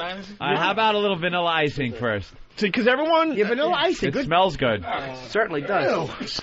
Vanilla icing. Ketchup. God, would I love a giant spoonful. Oh, God damn. What? He almost put his eye out with the spoon. All right, listen. Hawk was trying to spoon some out into his hand, and he went to smack himself and hit the whole thing. Yeah, just scoop his hands in there, you fucking girls. What's the matter with you guys? Dainty. Yeah, you tell him. Come on, Miss Manners. Put it in his fucking hand. Yeah, come Who on. wouldn't want to just... Yeah, grab a handful of that if Yeah, you you're can. okay, Twitchel. Oh, Yeah. All right. there it is. There you go. You're not going to do it. Tomorrow night, 9 o'clock, get some tickets. The short bus tour. Twitchel's actually a very good comic. Hey, we're all going to be there. It gets him excited to think about his big night tomorrow. Hey, if we have plastic, we really need to start getting plastic in the studio because Yeah, exactly. there's chocolate Good and ketchup timing. all over the board. Good timing. You're not going to slap yourself. You're going to be fine. You don't It need just to slap feels yourself anymore. You don't need to slap yourself anymore, see? It's just trying to help. You don't need a slap. That's great. It won't look like a bukkake video after this one. You don't need a slap. Wow. Yeah, Just you relax. Relax. Look, you don't need to do this. I don't need to do it. You don't need to do this. Look, you don't Just need to do relax. this. Just relax. Take a deep relax. breath. This doesn't feel good at all. No. It doesn't feel good. You're jumping see? all over the place. You just got to just relax. calm down. I just got to think of a nice place. Yeah, nice Really place. calm. Exactly. I just got to... I'll be fine. I can do this. No, really, I can do this. He's playing both parts of what love got to do with it. All right. See, you're doing good. You don't need to slap your face. See, it's done. You're Now done. pretend you just heard River Deep Mountain High. Oh, God. Oh, my God. Oh, my God. All right, we got...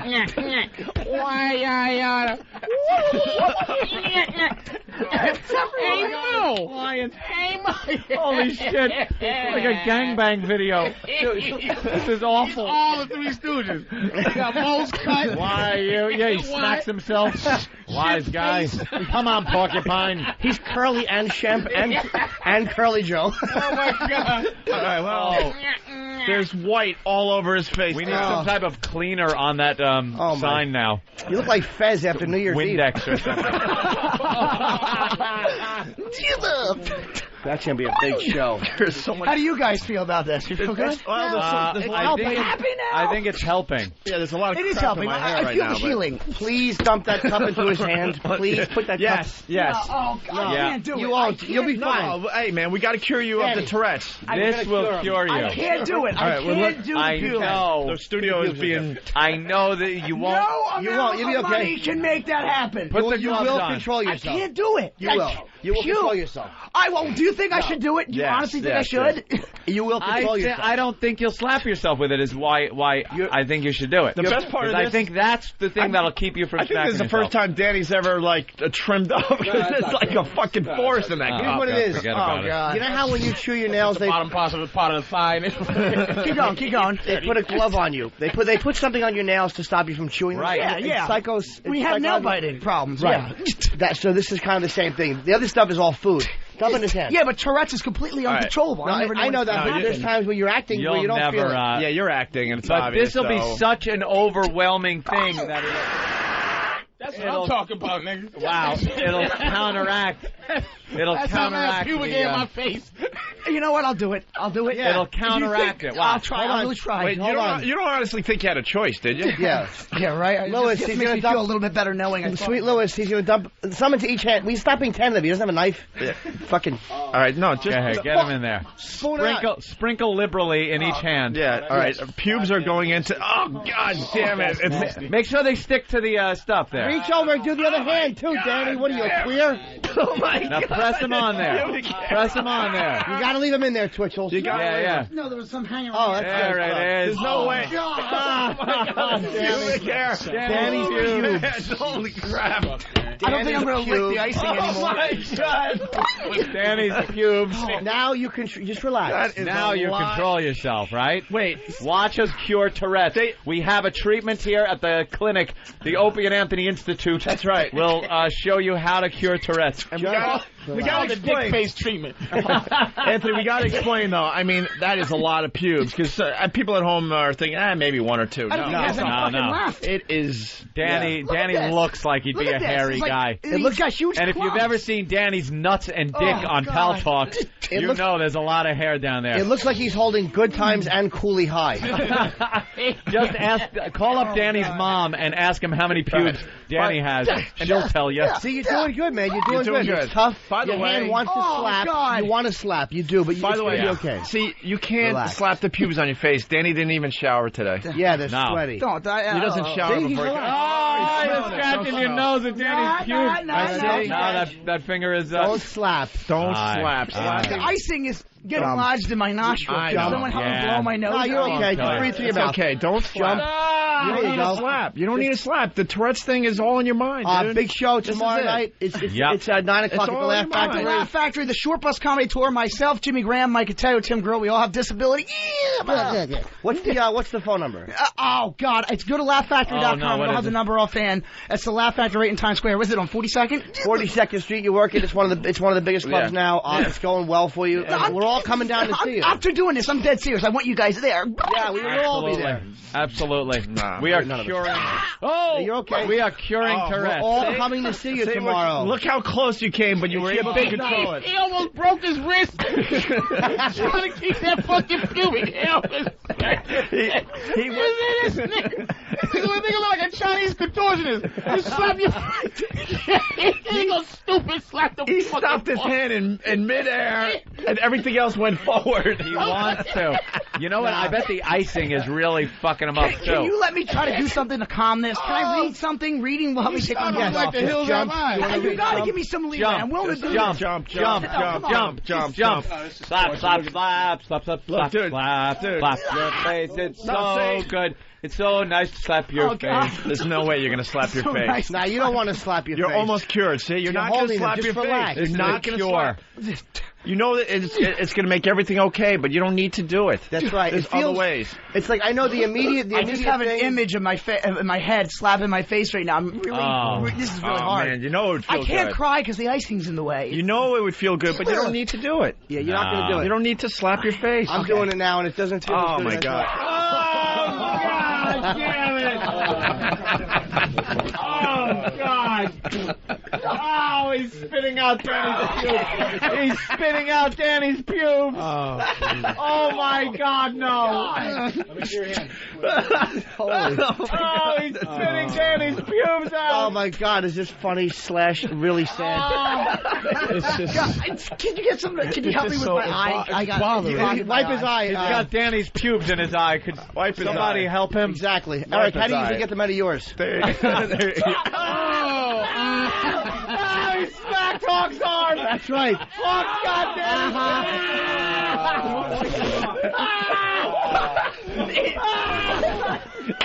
Hawk's got Danny's pubes all over his arm. Holy shit. That's right. Wipe it off. Oh my God. I can't see now at all. I can't see now at all. I need someone to help me get the stuff Wipe out of his my eyes. Hey, fucking help him out over there. Come on. Oh my God. You're okay. You're going to be okay. Danny's pubes from his elbow. Holy crap. Oh, he didn't see that coming. It's burning my left eye. Oh my God. Holy crap, that's the funniest thing ever. Holy shit. Ever. Oh, you can still got some on your elbow there, Don't slap again. Don't slap again because you get a whole bunch of pubes in that I left hope hand. we're describing that he had a handful of pubes. A handful of pubes that went right onto Hawk's arm. He went to slap his face, and Eric put his arm in the way, and he crevice got of the eye. It's pubes and white sticky stuff all over his arm. The underside of his arm. Old faggot arms. Oh, no. That side hasn't been slapped. That side's doing okay. The right one you did it, but that left one you didn't do it. Yeah, the left side still has a whole handful of Danny's pubes in it. You know that weird feeling when your face just rocks with that thing? Yeah. It's really weird. Like, you know, oh my God, that feels good. Wow, you don't want to do that, though. No, you don't want to do that. And you're trying to cure the Tourette's, right? Yeah. Absolutely. Okay, this is all for my benefit. Yes. Okay, all right, I believe you. We're doing the work of God. Big Laugh Factory show. Yeah, Laugh Factory. Switching tape? Well, then switch it. Go ahead. Yeah, hurry up. Tomorrow night, 9 o'clock, at the Laugh Factory in Times Square. Would you actually, does Haven't reading seen you in a actually... while. Yeah. Lucky you. Lucky you. Yeah. Hard to make small talk with another man's pubes stuck to your face with icing. Good to see you. How's your dignity? I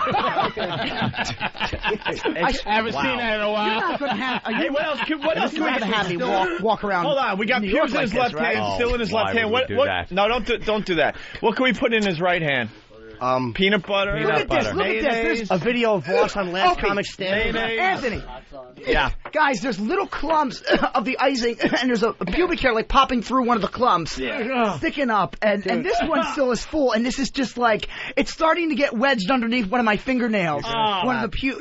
You're going to slap. And it's like really... It has to happen. Oh, God. Yeah. Here, hold this egg.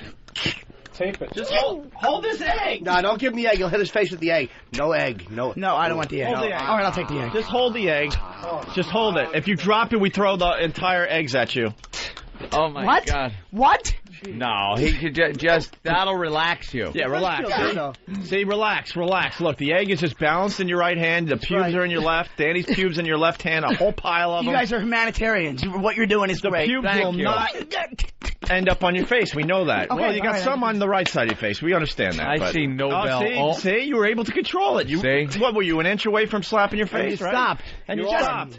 Yeah. See? You don't want to slap with that left hand. Anyone want pubic hair eggs? Look at all the pubes on his cheek. And he just slapped with the egg in his hand. It didn't really do much damage, but very hard to break an egg. No more slaps with the left hand. Look, he's using his right hand too much. He knows. All right, you got to get something in his right hand. I don't want the left hand to hit me. throw another egg in his hand. Exactly. No more slap. Is that one kind of cracked? See, what's going on here, he doesn't want to use his left hand because he doesn't want the pubes on his face, so he's using his right hand to slap his face. He's got pubes stuck to his face, the right side, the left side. Yeah, but not as much, because that left hand has a pile of pubes. Perfect. I don't look too bad, right? No, it's unfocused. It needs to be balanced. All right, thank you. Balance. Looks like a slap happy video. Yeah. Just running down your face, the icing and honey. Oh, shit. Look at the back of his head. Look at the back of his head. Exactly. Turn around. Oh, you got nailed. Egg right in the back. Wait, what's your name? Sean. Egg right in the back of Sean's head. He missed his face. The egg went flying across the room into the wall. Sean in the back of the head. Which is now washing Sean. the egg is washing the chocolate off the wall. Right. All right, well, maybe we shouldn't use the eggs anymore. There goes Sean leaving the studio as a direct hit to his head. Boy, is he taking out a lot of people. Eggs to the head, pubes to the arm. Fucking pudding to the hat. Pudding to the hat. Whenever I try to control it, I usually bite my lower lip, and I just took a mouthful of pubes. Yeah, I'm dead serious. That would be bad. So this is worse all around. It's like interacting with my focus now. Yeah, all right. Focus. You looking forward to the show tomorrow night? I'm really looking forward to it. Hey, do we have more chocolate pudding left? Are you looking forward to it? Yeah, I can't wait because we got a whole bunch of people coming down. Awesome. Colin said he's coming. Patrice, myself, Bill Burr. It's going to be a lot of Bob Kelly. It's going to be all the guys from the show. We got Lorne Michaels. He's going to stop by. Oh, come on. Stop it. Yeah, he's a friend of ours. Yeah. Don't get too excited about that, though.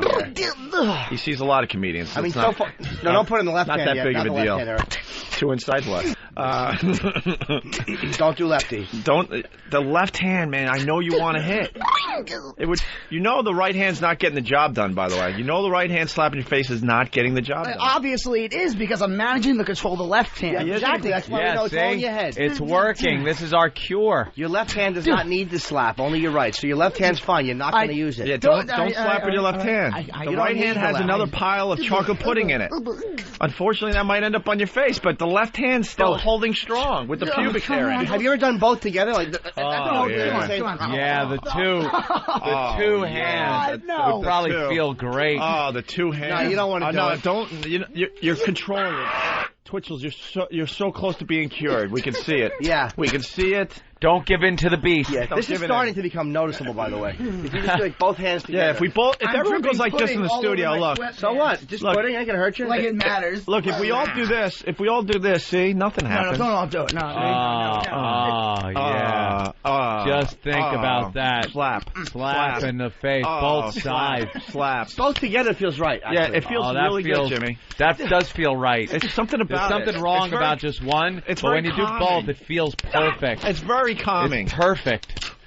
All is right with the world when you do this. It's perfect. Wow, this does work. Oh, my God. This feels good. I feel like I'm in a womb or something. You think he's slick? Yeah. I think he hit that other kid on purpose with that egg. I think you came in too late to see what's been going on here. Excuse me, Captain Correct. Excuse me, I got pubic fucking hairs on my face. Oh, shut up, bitch. Stop being a bitch and slap yourself with the pubes. Yeah, so we can move on to the comedy with Patrice O'Neal. I think we give a shit. Yeah.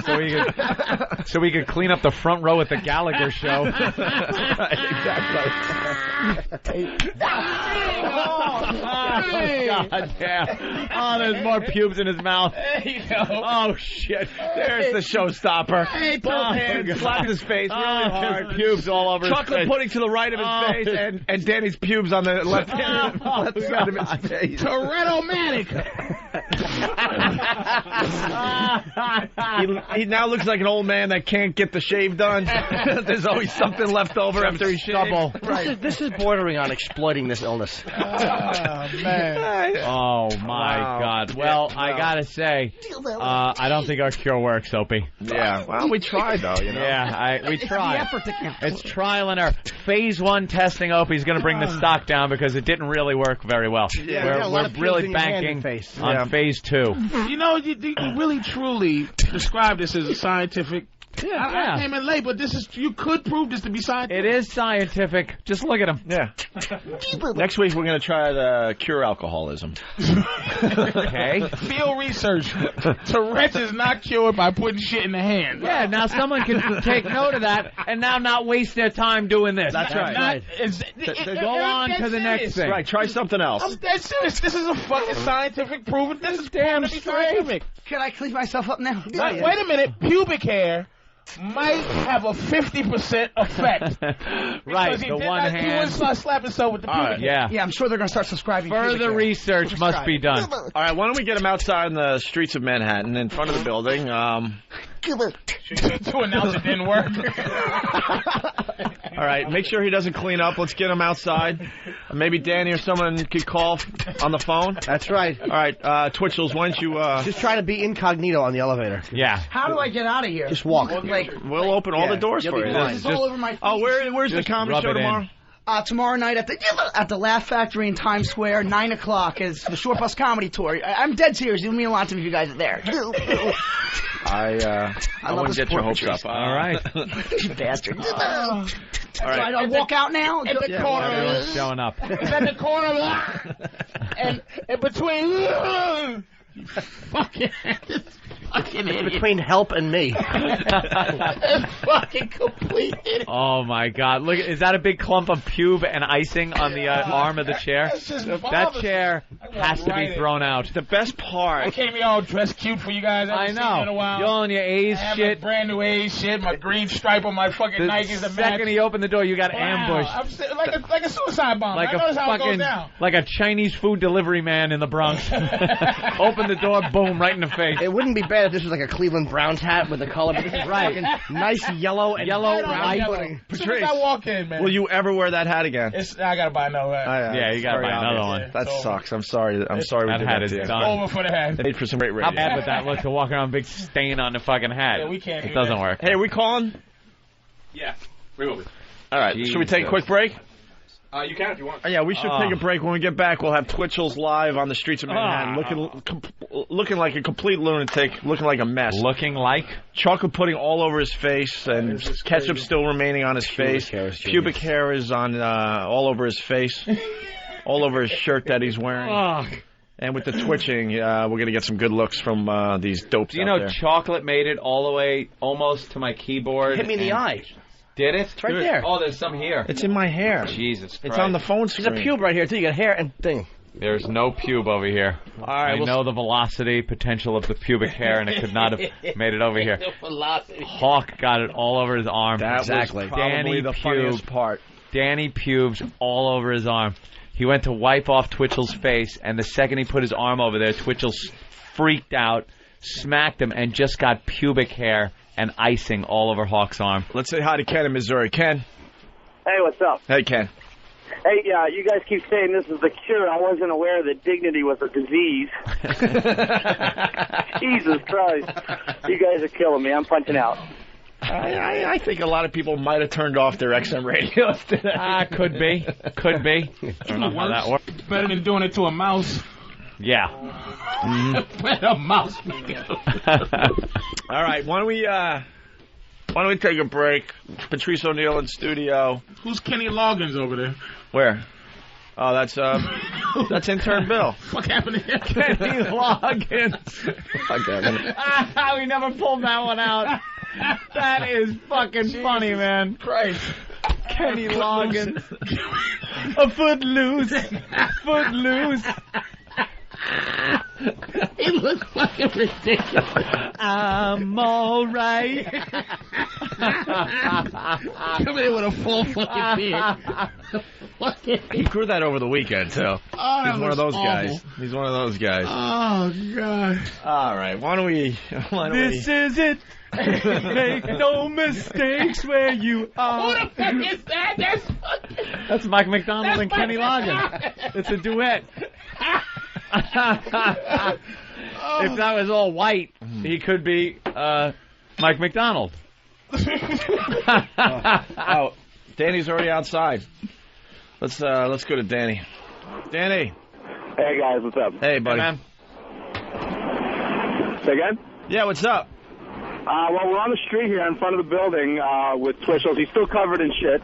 Right. And we did not let him wash anything off of him, so he's still got pubes all over himself, pudding, icing, everything. He's a mess. Is he getting some good looks out there?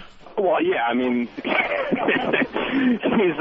ticking very badly and obviously covered in shit. How could you not stare at him? Got to get some of the stares. I'll try and hold the phone towards him so you could hear him ticking. What am I doing? Well, what am I doing? You should see some of the looks people are giving this idiot. Are you right outside our door? Outside the building? Almost. If you'd like, we can move so that you could see us. If you'd like, we can move across the street so you could easily see out the window. Yeah, out across the street so we can watch you out the window. Yeah, move across the street. Someone take the... I'll hang here. Just take the wireless or something. Okay, Oh, wait, we can see through there, right? We're going to cross the street, so bear with me. All right. We're gonna cross the street so you can see out the window. All right, hang in. It's traffic.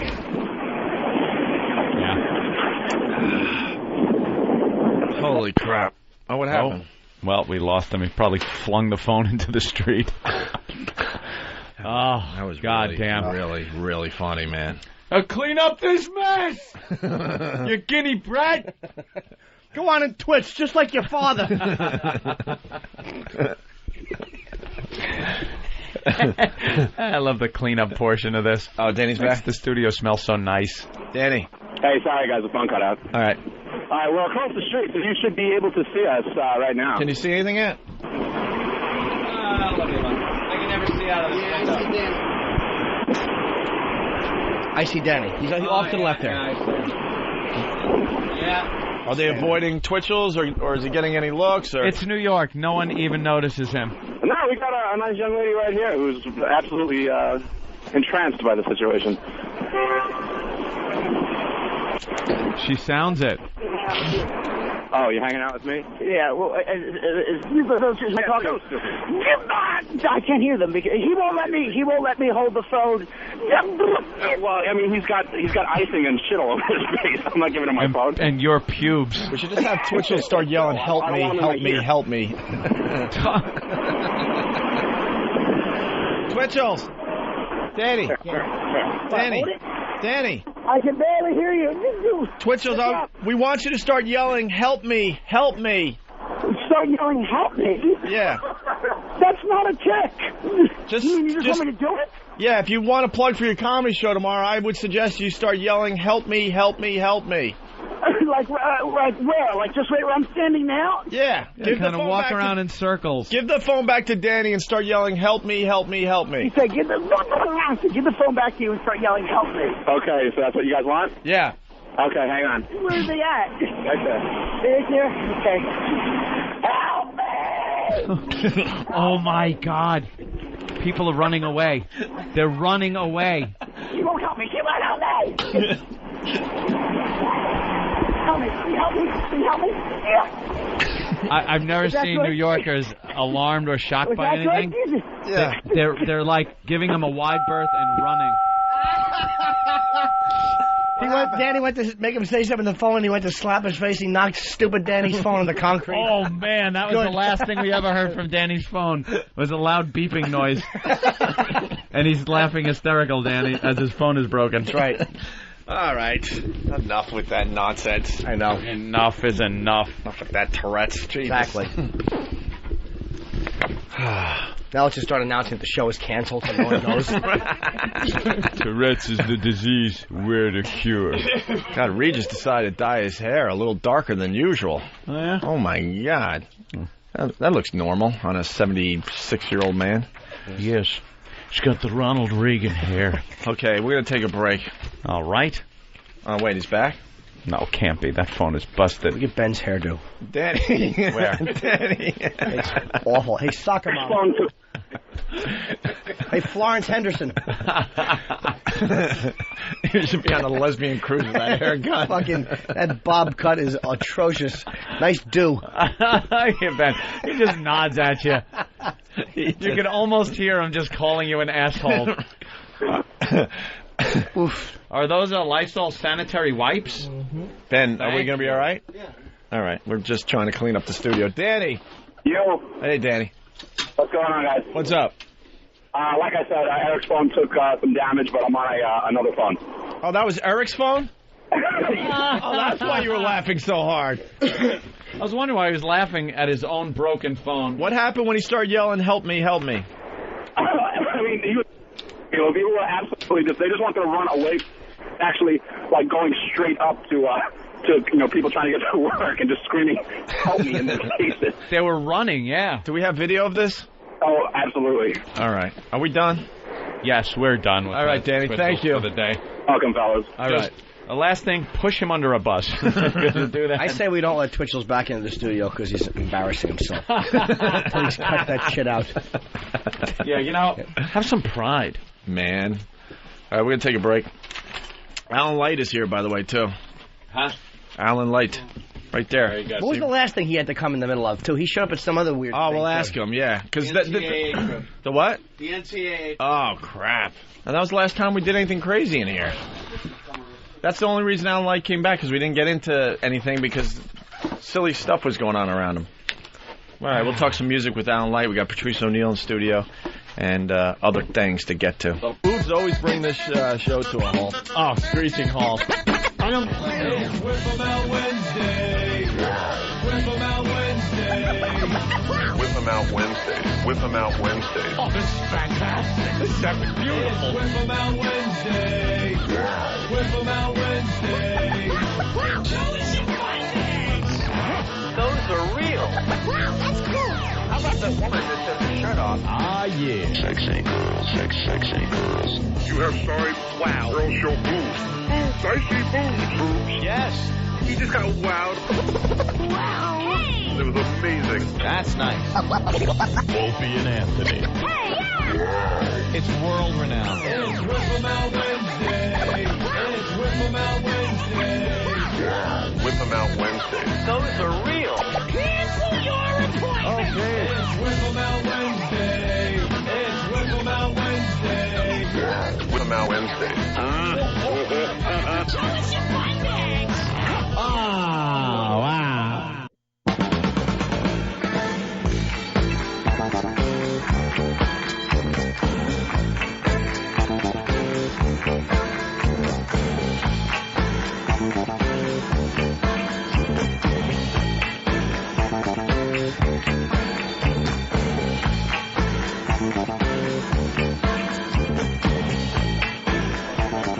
I'm trying to push buttons so we can talk on the radio, but there's like... Are they goopy? There's pudding on CD number 2. There's frosting on Ant's mic. Hawk, get that. Yeah. Exactly. I cleaned up over here, and then I Purelled. I love you really got... Give me some Purell. You really got Eric working like a goddamn slave. Hey, man. Clean that off, Kunta. Like. He is the slave of the program. We do this every once in a while because we know these guys are sitting around going, they're coasting. Oh, no. Yeah. We're going to make you work eventually. One of those days. Oh, good. They used some kind of cleaner on the grand Opie and Anthony sign. Thank God the Opie and Anthony sign is all clean. Took a hit with some ketchup. Hey, I went by the Javits Center. XM has a nice presence at the Javits Center, man. Right over the big entrance, you got like a picture of Snoop, a picture of Cal Ripken, a picture of somebody else. Oh, nice. Yeah. Everybody that's good. Involved on the platform. Absolutely. Except maybe guys that do a show every day. That's all right. And they do a show for more than a half hour. Jeter and Snoop and hockey. Right. Hey, did you hit a homer last night? No. Exactly. No. I couldn't even get jerked off for money. Yeah, of course. Hey, we have to say hi to Alan Light. Hi, Alan. Hello, you guys. Sorry to make you wait.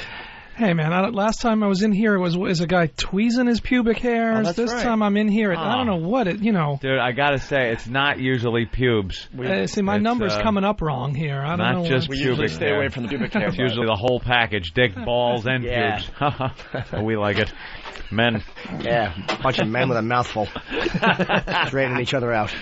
And I was asking Patrice O'Neal, because he has all his brand new A's stuff, even though he doesn't like the A's. It just looks good on him. Looks good. I don't know. I really want to understand. I watch Web Junk 20, and every once he in a while comes on looking like a Pokemon. There's just so many colors and things, and like a uniform. You can name 1A. Not even. It could be the Oakland Z's, motherfucker. If it was green and yellow. Doesn't matter, right? Every once in a while, I'll buy a Mets cap or an Islanders cap. I hate wearing the Mets cap because they just haven't figured that out yet. They look ridiculous still. Well, Mets caps, I got to say, I know a lot of Mets fans here in New York, but Mets caps are great for girls and old men. Awful NW, that curly. It's terrible merchandising. You just cornballs. No, I know it's terrible because you don't see the brothers wearing the Mets gear at all. Never. Good colors. What is it? You will it's like never. Blue or red. Yeah, there's some orange in there. It's good colors. Blue, orange. Blue is usually a very safe color. They pick the only type of blue that's not safe. You know are what I mean? so. I've never noticed. Blush you blue. never see a brother wearing Mets stuff because it doesn't look good. No, not even in the field.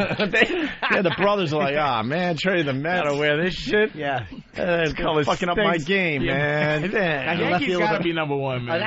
It's consistent. Everywhere you go. It's ridiculous, man. They got the greatest hats. And the Mets are like, we have an NY here too. Why isn't ours as popular? It's like a curly. It's like some written in a calligraphy pen or something. Hear you. You are a New York Mets fan. So why the A's gear? I just bought a whole bunch at once. I have bought a Cincinnati Reds. You buy a bunch of different teams and just hang it up. I'll go to a Red Sox game in a Cincinnati Reds. What, it's red? What the fuck's wrong with you not got red in the name? I got representing them, but I'm just saying, it just doesn't look good. Dude, could you save money for more than a month? He gets fucking money, and you always know Patrice has a gig because he's got a new ring or a new outfit or. I have learned from my friend Anthony Cumia, who I'm contemplating taking off my top 8 because it's really not doing me any good because you're so fucking selfish. I'll put you on my top 8. I'm putting a couple of people. This asshole, nothing. I took little Kev off. I'll tell you the truth of the matter with my top 8. I haven't changed it in so long on MySpace because you can't search through 20,000 friends to find anybody. I'm not going to sit there and go, here's one page. That takes care of 10 people. All right. Only 19,900 more to go. Well, I'm sorry. I apologize. I learned I'm not nigga rich no more. No. So I needed these clothes. You need clothes in show business. Sure. Yeah. You know, if you're black. Look good. I'm not sure white people need clothes. No. You know. But just because there's a tiny spot of pudding gotta go. on the hat. No, that's got to go. That's garbage. It's destroyed, right? No way of saving that. You know what? That should be on a homeless guy's head by noon today. It's gone. Actually, sign it. We'll throw it on eBay. Yeah, right. He's putting on his top sleeve, on the top of his jacket. The Tourette's pudding ambush hat. And what else do you have to destroy? Pretty much the whole outfit? No, because you can watch this. You're going to be all right with the A's top? Yeah, you can't watch the hat, though. Nah. So I'll sign it. Yeah, that's cool. Yeah, but I want to say your house made me try to save. Yeah, try to save a little. I'm jealous of your fucking crib. I gotta get me I gotta get out of this situation. Gotta get something nice. I really am awful. Nice. If people saw how I live, they'll be like, "Is this how the web junk nigga lives?" You gotta grow up. O&A web junk Letterman nigga. Look at where he's doing. Look at he sings the Letterman in there. Me and DL, man, we got along. You know what I mean? Yeah. Dude, you had a great spot. You had a great spot with Letterman. They sat talking me about down. the web junk. Yeah. Got to just sit and talk. That's pretty damn cool, man. I was going to try to sneak the radio in, but he was kind of driving. Yeah. I was going to try to sneak He steers it pretty good? He just steers it pretty good. I enjoyed that. That's good. Keeps you on track. I'm going to go see D-Bone again in July. Oh, D-Bone. That is a pal. And I didn't have to do stand-up to sit down either, you know. A lot of shows, you got to do stand-up first. Yeah. And they call you over and stuff. Right. But they just, hey, come on, sit down, Patrice. Are you trying to make fun of our little pal? He does. What happened? Well, I know he performs. What do you he does a little stand-up. I can't let that go. I can't say that name. What's that name you said? Jay Leno. I can't say that name because they said I'm to exclusively just do Letterman when I go on late night. I can't. I can't say the L word. Here's the funny part, because I do the L word. But then fucking DL's people called and said we'd like to have you here too. You're kidding me. We said thanks, but no thanks. Wow, look at that. We're serious. Why?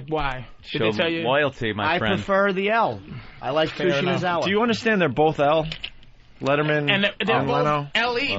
Yeah. Jesus. Sure. Look at Opie. Good point. East Coast, West Coast. Yeah. Well, there you go. Fool ass nigga, what you doing Leno, nigga? Bust in your face, fool. Fuck wrong with you? Well, there is an East Coast, West Coast comedy thing that happens too, but it's not like the rap thing. No, it ain't. It's as vicious. But you guys do hate each other. For some reason, man, it's weird. Yeah. It's hilarious, man. But it's pussy compared to the rappers, you know. Can I ask you a question off the subject tonight? I'm sorry. Alan Light. Big-time writer. One question before you get into Alan Light. Yeah. Just one. Well, hold on a minute. We're not going to get into Alan Light. We're just going to hang. You think we have an actual interview planned? Oh, no? I know better. Yeah, I know better than that. Your influences now, growing up. Get it going. I missed this because I don't have one of those things to walk around with to listen to XM all the time. Why doesn't he have one? Why would he? That would be good. Oh. Why would they give What is going on with you guys and Dice? What is going on? Dice. Honest to God, I have no idea. Dice is just a disloyal, self-centered Was asshole. this before the radio? Before he did the radio show on Sirius, or? Well, he was friends with the show. We helped him out a lot. Got him back into Madison Square Garden after he was like, nothing. And when we were off the air, I guess we didn't really serve a purpose for him, plugging any gigs and stuff. So, but Ope went out there, hung out with him. They were friends. And then we get back on the air here, try to get him back on the show. One of those people we would have loved to have back on and rekindle the friendship on the air. For some reason, and there have been varying reasons, he didn't come on the show. And then, lo and behold, he shows up on Stern, and his top priority on that show is just sitting there and bad-mouthing us, who did nothing to him, but, treat him with the respect that he was not due. If you know anything about Dice and the people that work for him, he does this to everybody. He's a bridge burner like a madman. The guy has no friends in show business because he treats everyone like shit. He'd rather blow off the relationship we made with him that goes back a few years now to sell a few extra tickets for governors on Long Island. That's the reality of it. Right. Yeah. When he was doing our show, we were getting him into the Beacon Theater in Madison Square Garden, and next thing you know, we did him wrong for some reason. Yeah. So he's pathetic. Did Pat Coop ever come on? He was supposed to come on, and I don't know what the hell's going on. I think he made up with Howard, didn't he?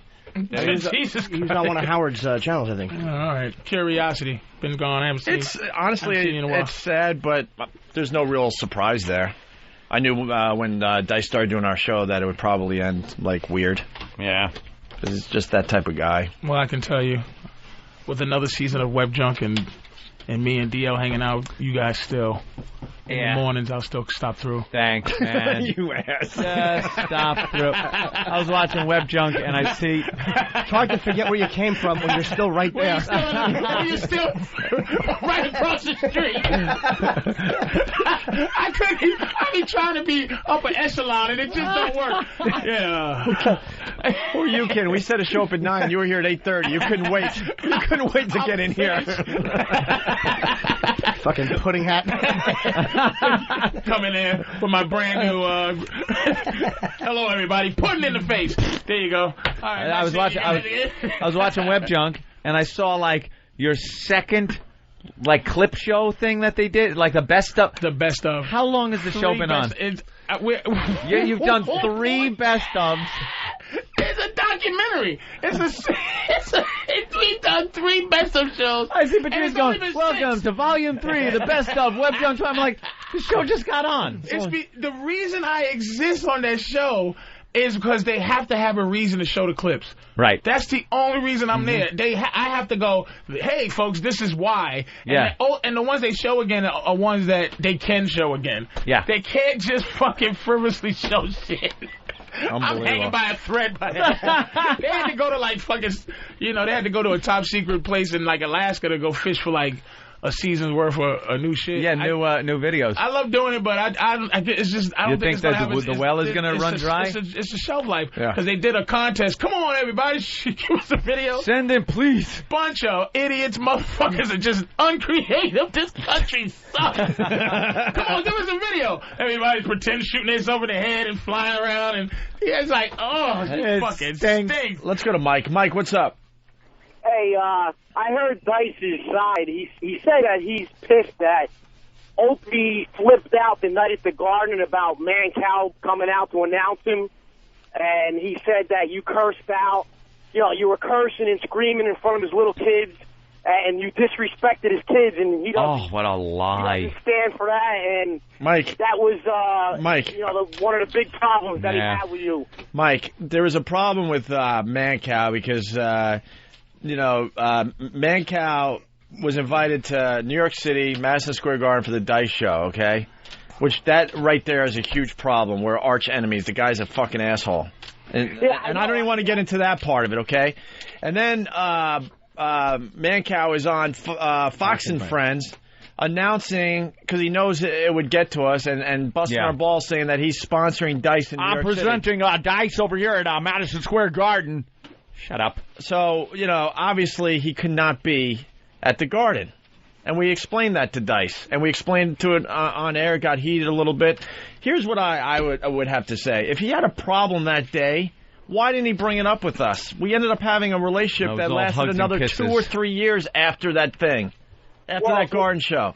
Why didn't he bring it up when it was hot? But he could have brought it up when I was in L.A. hanging out in his apartment after he got kicked out of his house. When we were hanging out at Gold's Gym lifting. When we went and climbed the mountain, the stupid little molehill that he calls the mountain. Yeah, want to climb the mountain? He's full of shit because he says that he confronted you about it. He called you out. He said you want to go at it or whatever. Then he said, you pussy didn't do nothing. And Anthony tried to intervene, and he said he put your ass down.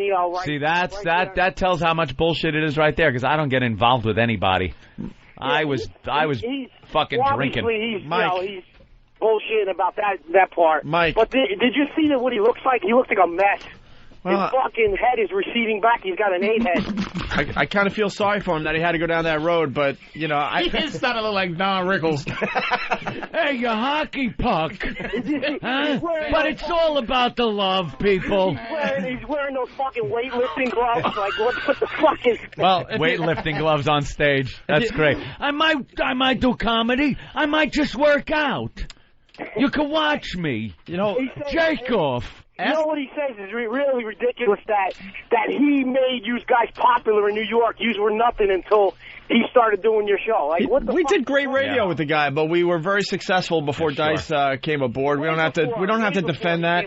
And as far as this confrontation that I swear to you never happened, after the Garden show, he grabbed me. He's like, "Come on!" And we walked in the middle of Madison Square Garden. It was completely empty after the concert let out, and we're taking pictures together. Can I kiss you on the mouth? And he had tears in his eyes. He goes, "You don't understand how important this was to me that my kids were able to see me at Madison Square Garden, because the first time I did it, they were either too young or not even born." I don't know exactly what he said about that, but they obviously weren't, around or big enough to appreciate it. And then we had a relationship that lasted easily 2 or 3 more years after that. Every time I went to L.A., I hung out with him in the Comedy Store and all that. Remember, he wanted to help you decorate. Yeah, you know what? He's full of shit because he says from day one he thought you were an asshole when he met you guys when you came in the studio. It's so easy. Obviously, he's Dude, Mike, it's so easy to say Opie's an asshole, but you know what? He knows that's not true. He sent flowers to my dad's wake. The guy's ridiculous. I don't know why he decided to turn.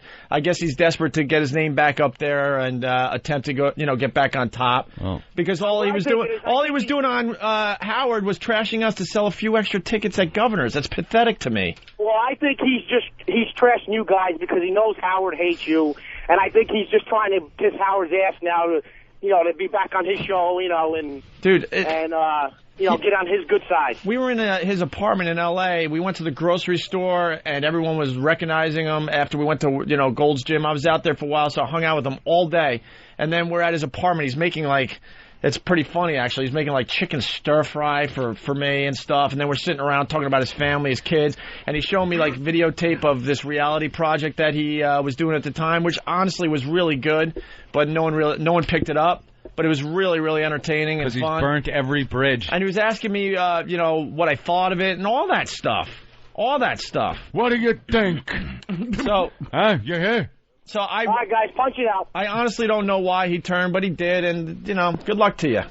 Good luck to you. It's like a mad dog. He just turned, and we shot him in the head. He's done. Dead to us. What are we plugging today?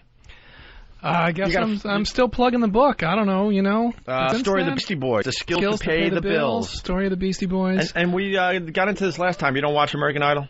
I don't watch American Idol. I got too much going on. They were doing this whole Too much going on. Thanks. Make us sound like we got nothing going on. But you're a music guy. You got no DVR? I'm a music guy. I don't think that's got anything to... You might be able to write something about it. Hard to look at American Idol as a music story. You don't think there's one freak on the fluke chance that one person might actually be talented on that show? If one person's good, we'll find out about them. One way or another. They're going to. They're all getting not a big shot, Clay Aiken fan, are you? Look, I can't. It is. It is what it is. It's it's a contest. Clay Aiken's going to be a footnote in music, and Ruben, I don't think so. Ruben's going to be a footnote. Ruben is, and the black ones are. What is that? Because it's a black-white thing. It's always a black-white thing. Hey, we won't make it one. Hey, you know what? Everybody gonna do good, you motherfuckers. It don't exist. Try to make me Mr. Black and White, but I'm just telling you, Ruben's in deep shit. Clay Aiken was he was doing what he was...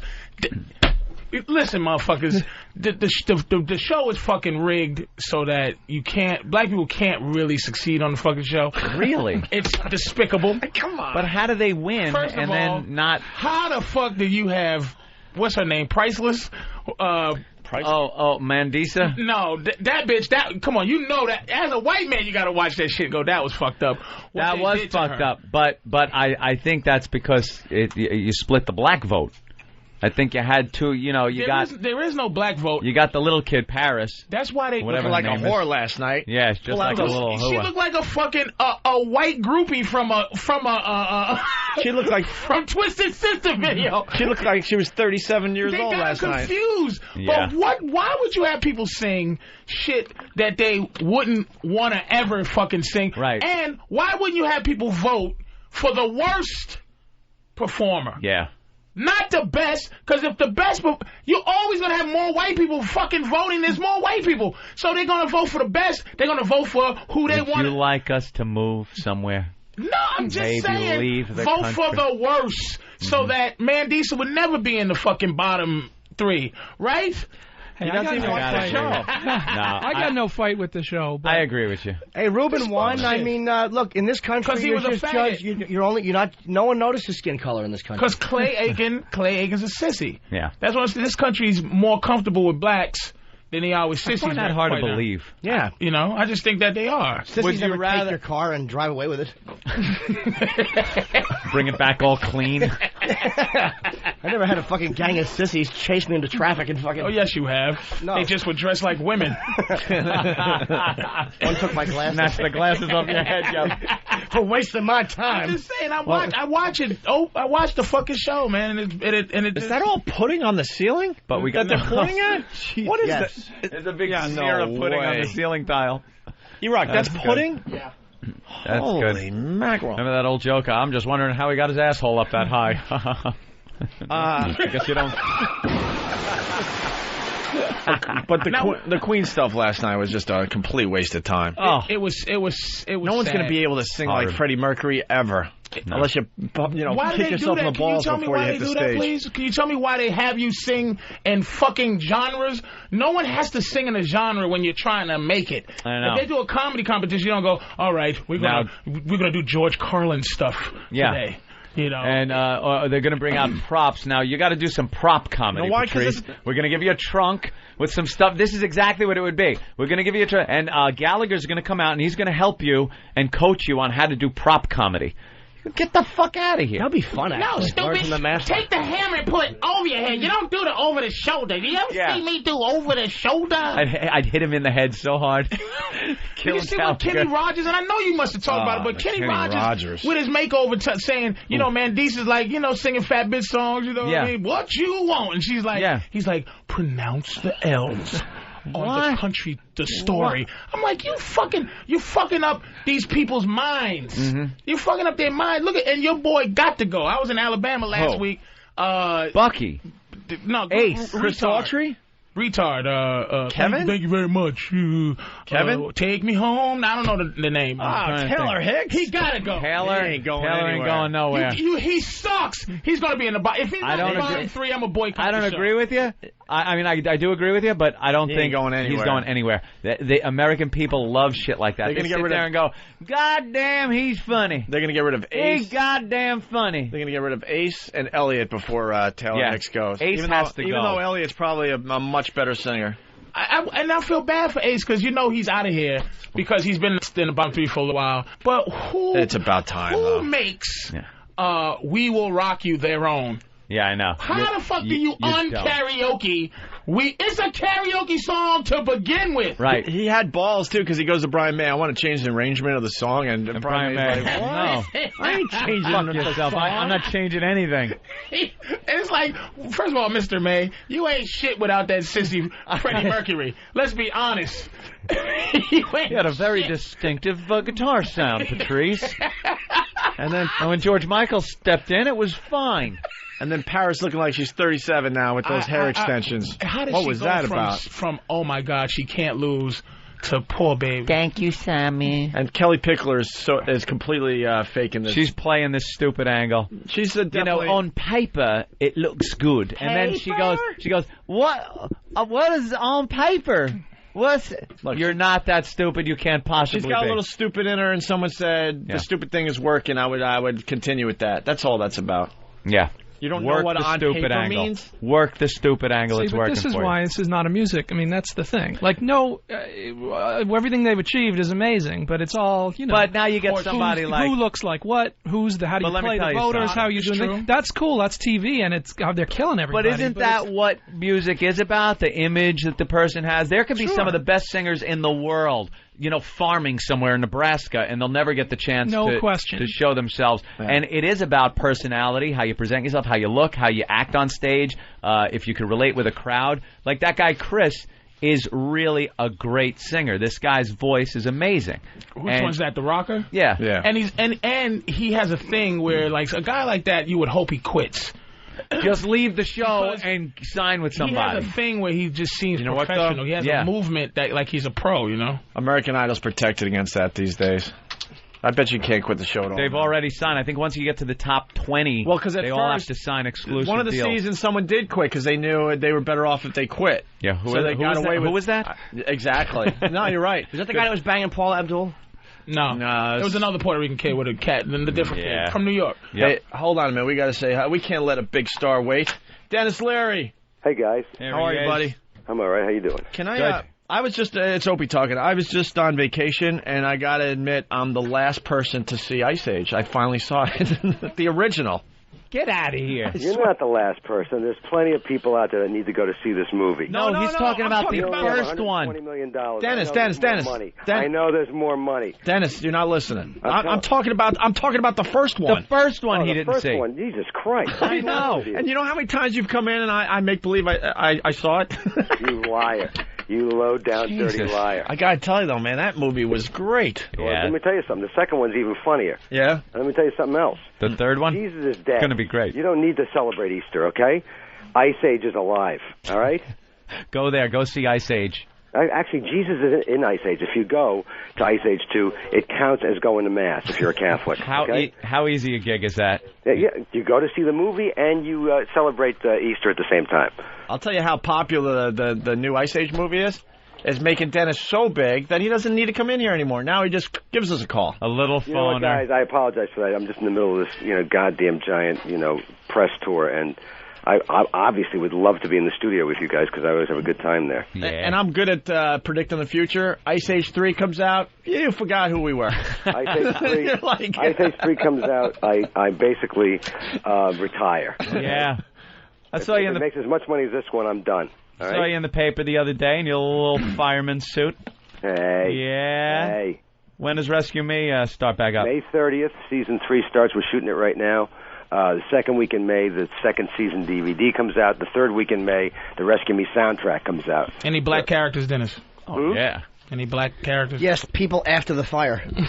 Yeah. Jesus. Is that Jim Norton? Of course it is. Well, And Patrice O'Neal. I was just wondering, Dennis. Hey, man. How you doing, man? Two funny sons of bitches. I mean, you throw me in a lot of stuff, but you know that rescue me, boy. That's boy, hey, that'll be a feather in my cap. That's a nice one, right? Man, You can tell VH1 to go screw themselves with their dumb web junk. My dick.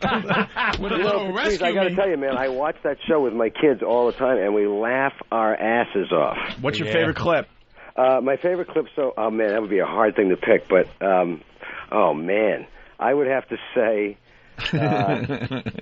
Why you put that really hard? He's on the way. He's on the website right now, typing like a motherfucker. He just smacked his son in the head. Go get that fucking. There's so many funny fucking clips. In his head, it's humana. You can see them at ogrish.com. That's with the Chinese kid. Oh, good. Yeah. Good. You know, I mean, all right. Now, how do you do that? They find the clips and then you just go in and you kind of talk off the top of your head? No, I don't. I talk a little bit off the top of my head, a lot off the top of my head, but eventually that shit you'll die. You run out. Yeah, so they'll go, hey man, how about this angle? You know, the little Chinese kid or whatever he was talking with the little actress girl was really funny. Like once a week to do it? Twice, 8. It takes 16 hours. Dakota Fanning. 16 hours a week? Yeah, just you know.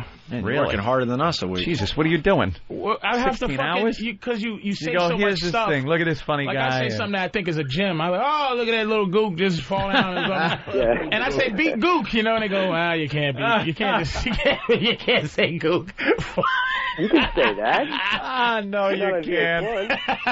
They won't allow it. You know, look at these chicks abusing women. Because that's all they do to fucking chick. That's what they do. They put like a piece of meat on 16 bitches' heads. The lady with the ass. The Chinese lady with the ass thing? Oh, breaking the nuts or something, Oh, my right? God. Cracking the nuts open? What the hell is that about? No. She was European or German. How do you discover that talent? You know what I mean? You know, I think Dennis is telling me that my future lies in Web Junk 20. Fuck. I don't think he's letting you on. Man is in my future. Rescue me. When's the last time you saw a black New York fireman? It's a stepping stone to the Patrice O'Neal empire that will occur at some point in the future, ladies and gentlemen. Fraternity. They might be a little racist there. Yeah, I think the Patrice O'Neal channel is in the future, where you just wake up and we have Patrice O'Neal 24 hours a day. If I had the lifespan of a white guy, I would agree with you. But it's got to happen soon. Yes. I am Mabel O'Neal. I'm fucking Rodney Dangerfield's age. in white years, nigga. Jesus Christ. Shit, man. I can't. You know how many people asked Dennis to be on that show, though? It doesn't matter. You can't imagine. Give a shit about the other people asking. I have a history with that. I have a history with I forgot the company, fucking Serpico and them. Yeah, Dennis, Apostle. Got a history with Apostle. Mm-hmm. So I'm fucking around really because they hook me up. They're the first people that ever just put me on shit. You know what I mean? Just people just put you in stuff. We have a history with Apostle too. You don't see us being suicide guy from the roof saying don't jump on the show. Or You do have a history with Apostle? We've done a few meetings with Apostle. I've said this before and I'll say it again. Yes, Patrice is one of the funniest motherfuckers that has ever walked this planet. I don't know bullshit. This motherfucker, I know bullshit. Did you ever get that letter I wrote? It was man, that was a nice letter. It was in Ireland. He took me to Ireland. 10,000. I played the most people I've ever been in front of. And then the last Boston, the Comics Come Home was the second Avery highest. Fisher Hall. Which was that? No, that was in New York. Oh, the shit! That was huge. Lincoln Center. Fucking Isn't that ironic? It's the Lincoln Center. I'm thinking of Boston, Massachusetts. I forgot Lincoln Center. Carnegie Hall. A lot of big shit, man. They hooked me up with a lot. Like you don't even think about it because Dennis never talks to me. It's always it's just Apostle. But it's coming from Dennis. You don't He's the Don. Dennis is one of those guys. He gets his capos to talk to you. You don't want to talk to too much. He just goes, "Hey man, you're a funny guy. Thanks, Dennis." And he just goes, "Get out of my fucking face." You can feel it. Yeah, but you know what? Feel his energy. I took Patrice to Ireland. We did the biggest gig in a comedy gig in European history. It was 10,000 people. It was amazing, right? dude. This motherfucker goes on stage and he opens up with a bit which was true. because he'd been there many times before. He opens up with 10 minutes about how Ireland, because they're becoming an economic booming country, has discovered its own form of racism, and he fucking slays the room with it. That's what I love about him. He comes on stage in Boston in front of 8,000 people wearing a fucking Yankees hat. Oh, yeah. What a set of fucking balls. He does 5 minutes about how black people wear a Yankees hat because it matches their socks, not because they're Yankees fans. Well, and he kills. He's wearing his A's gear today because that's the latest thing. Can't name one player on the team, but he likes the green. Dennis, head to toe with Oakland A's stuff on. Green stripe. You know what? Hey, man, it's a fashion. Like he said, black people wear it because it's a fashion statement. Yep. White people wear it because it's my team, man. Well, yeah. Fucking white idiots are out there with the Yankees hats on, even though they got a shirt that doesn't match the hat. Yeah, not many people with the B hats on, though. Oh, man. That's good that you take care of comedians, though, certain ones, you know? No, but he's more East Coast. Doesn't Yeah, doesn't Carrot Top do tours, you know? He's talking about himself there, Patrice. Jim Norton wants some love from him. Jim's a West Coast guy now. Now he is. He's sneaky you're right. He's sneaky West Coast. Yeah. He's Once packing his shit. Oh, yeah. Jim's packing his Once shit. that series comes out, I actually got to leave him at the Catch a Plane to the Coast. Funny bastard. See? Hey, guys, I got to roll because I got a bunch of press to do. But I thought we were having fun. They're telling us you got to go, Dennis. When Rescue Me comes out, I'll come over. I'll bring some of the guys. We'll come over to the studio. I'll bring Lenny. You do that. We love Lenny. All right. Cool. All right, guys. Dennis. Bye. Thanks, man. Thanks for the quick call, Dennis. Bye. Dennis Leary, Bye. everyone. Go see Ice Age. See, I want a graph. I want a graph of Dennis's appearances on this program based on time and in studio and phoner. Who's the biggest star? And we'll watch it. Still fucks with you guys. We'll watch it go down. That could like be Citadel the last time. stock. I think you. Who's the biggest star? Seriously, who's the biggest star that still just fucking calls in or comes in or It's whatever? gotta be Dennis Leary. Think about it. I would think Dennis. As a regular guy, ranks Dennis Leary. right but up there. I bet you that's the last time he... Yeah, you just heard the part of the last show. time Dennis has been on the Opie and Anthony show. Second because Ice Age movie's blowing up. Rescue Me Is he the coming out. producer or something? What? Is he the producer of Ice Age? I'm sure he got a great those a nice deal to cartoons come back to do a second are one. a fortune for the voice people, and it's no work. I would love to just stay and I'd quit comedy if I could just do voiceovers. Would that be great? It's the greatest. Hey, what do you say we go down the valley and try to go this way? Hire me, please. And what's wrong with that? Why is that any different from anything else? And reading it. Yeah. Reading. It's reading. Do you know how fucking lazy I was? Movies on the big screen. Just reading is fucking voiceover. If somebody tells you voiceover work is, I used to do voiceover something used to come on Noggin. I forgot Noggin. Noggin. That's that little kiddie channel. Yes. If they knew who I was, I know. O'Grady High. I used to lay on the floor in the fucking booth. I used to lay on the floor and set up my paperwork and lay with my hand on my and read the fucking, because it was that easy. Someone tells me there wasn't a lot of noggin money though going around. Well, but it was where if you were being paid a lot, you come in a suit. Yes, I'm here to do my voiceover work. Once you get the hang, really, what amount of money would make you change who you were? Like if somebody said, "Here's $1 billion," throw me out a number. You would $1 billion. You still be Anthony. Hey, this is why you'd never notice it though. Who came up with this? Change in a E-Rock? second. I'm a sellout motherfucker. I gotta E-Rock. Change it back to Dennis for a second. E-Rock did a little research. Okay. Dennis Leary has done our show 3 times, probably 3 times since we've been on XM. And he did it a few times at the old joint. Okay. First time he was on was June 28th, 05. Okay. He was on for 45 minutes. 45 minutes. Oh, shit. Second time. Live in studio? Live in studio. All right. Second time, 11/30/05. He was on for a little over an hour. So we got to bump up. Okay. Now, since that last appearance, let's remember, Ice Age blew up, obviously. Yep. The second movie's now out, and Rescue Me. Today, he was on for 8 minutes. 8 minutes by phone. That's a mistake, though. That's extenuating circumstances. You got to give him one more chance. One more for chance? a half hour. Okay, one more. I want to see the letter you wrote to Dennis. Oh, it was heartwarming. And where's our letter? Yeah. We've done well, some you're things not, for I'm you. not done yet with you guys. When you fucking motherfucker, that was a fucking. I want a See letter. you again letter. That was a pretty much thank you. Very Goodbye. yeah, that was Patrice's like, going to feel real good and finally write that letter thinking that we're going to take it seriously, and it'll be right up on OpieNetNight.com. Look what Patrice wrote us. Whackbag. Patrice is a faggot. But I've left faggy messages for Opie. Yeah, for Opie. I don't have your number. I wouldn't. How do you not have my number? I just think it's just useless to call you. It's useless to call Opie, but it's probably double useless to call you. I gotta tell you, Patrice O'Neal is very appreciative. Let me tell you, I'm a fun call, by the way. I'm also helpful. I can imagine Hey, Anthony, what's up, man? What? Who's this? It's Patrice. What's going on? I would know just because I'd hear it was a black guy. I'd know it's you. Because I don't know any other black people. I have a feeling Anthony would go, "What? It'll be uncomfortable silence, and then like a what's up, dude? What's going on? Oh, hey, Patrice, what's up? And then you'd hear in the background, like I'm just going about my business, playing video game. You'd hear pew pew pew. I was on one day on Proud Talk. He was giving a fucking a tour of your home. Oh, it was my new thing. So I was showing all the boxes. I was like, this motherfucker. If I called him, but I've called Opie. I left him a lot of messages. Like after the Black Phillip show, I was like, that tells you something right there. You said I've left him a lot of messages. No, we've talked a lot. He'll get back. Wait a minute, Patrice, help me out here. I call you back a lot. Yeah. Yeah. Oh, okay. Yeah.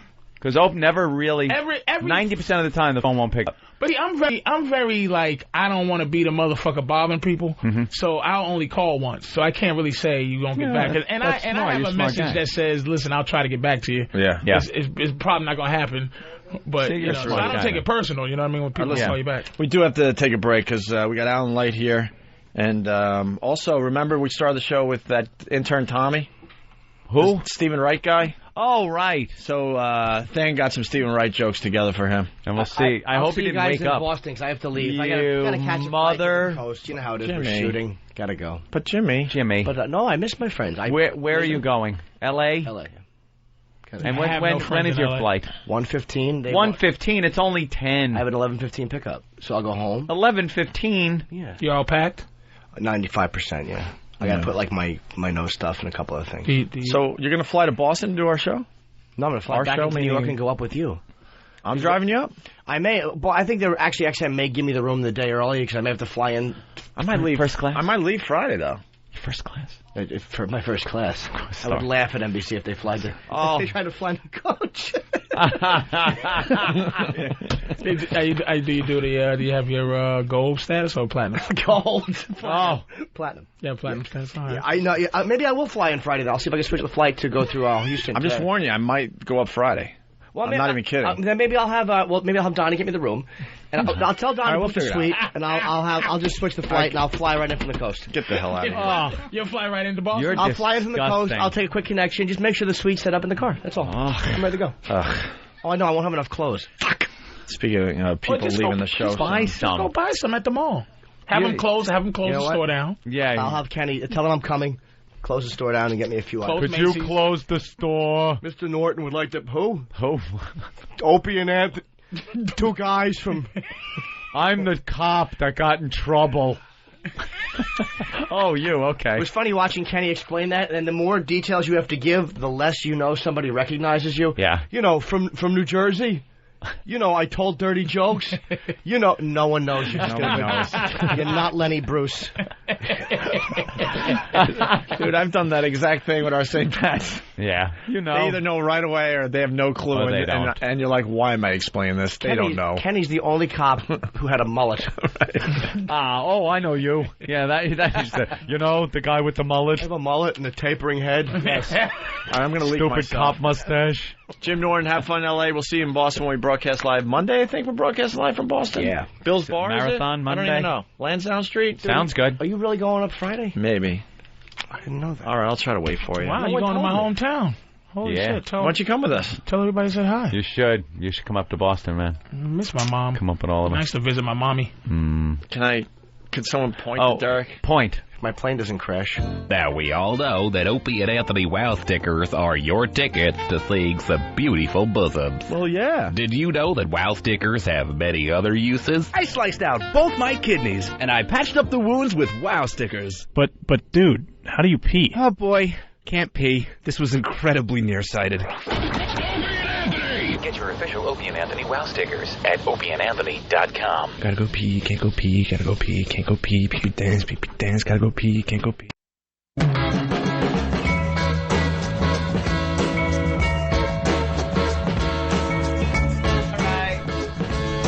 I banned you before, motherfucker. You're checking out the Opie and Anthony program. You are so banned, you stupid cocksucker. You are so banned. Anthony's in a mood today.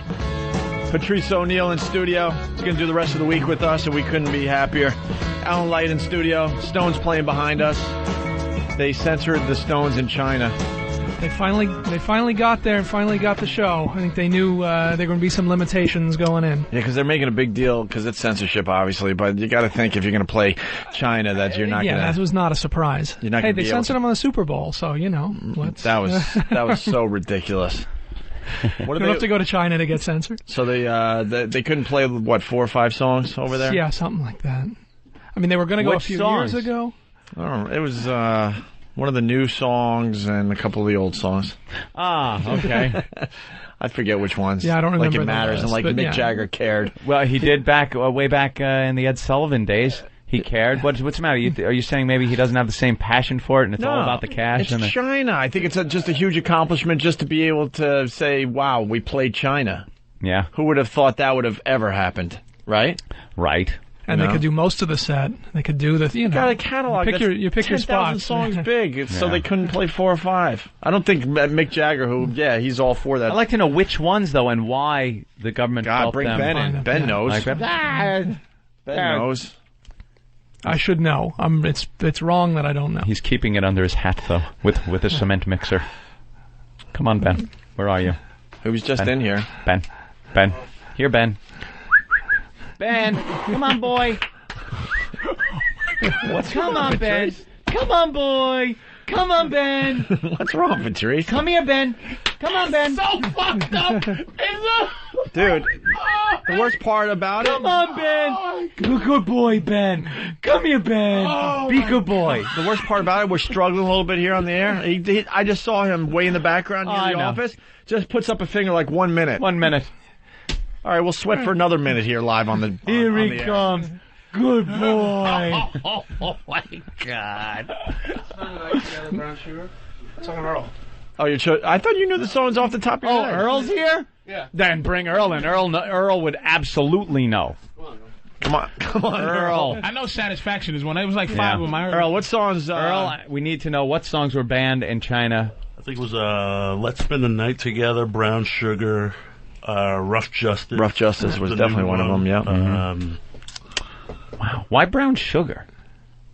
Song's about screwing on a slave ship. That's about sex and the slave trade. Yeah, so why do the Chinese have a problem with that? They have.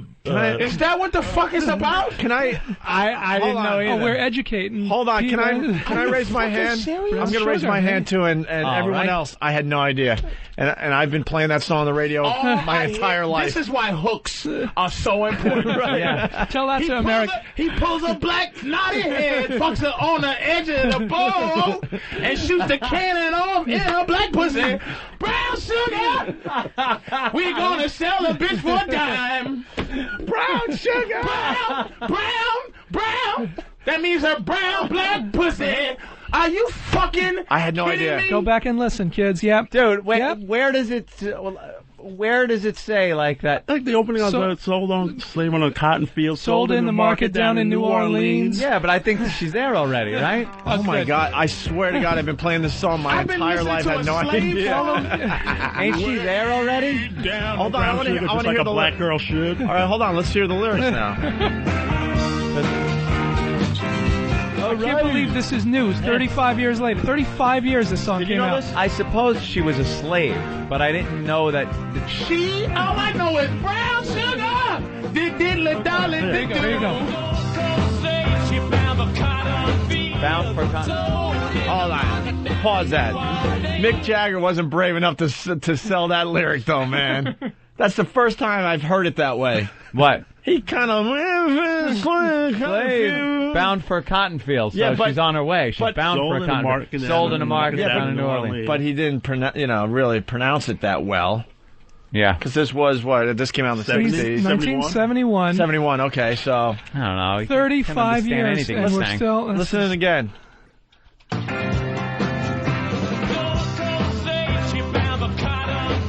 Oh, come on. Sad to hear.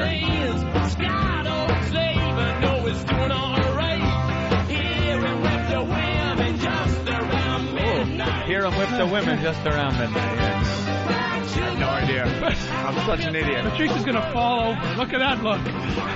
It's a slave song? No.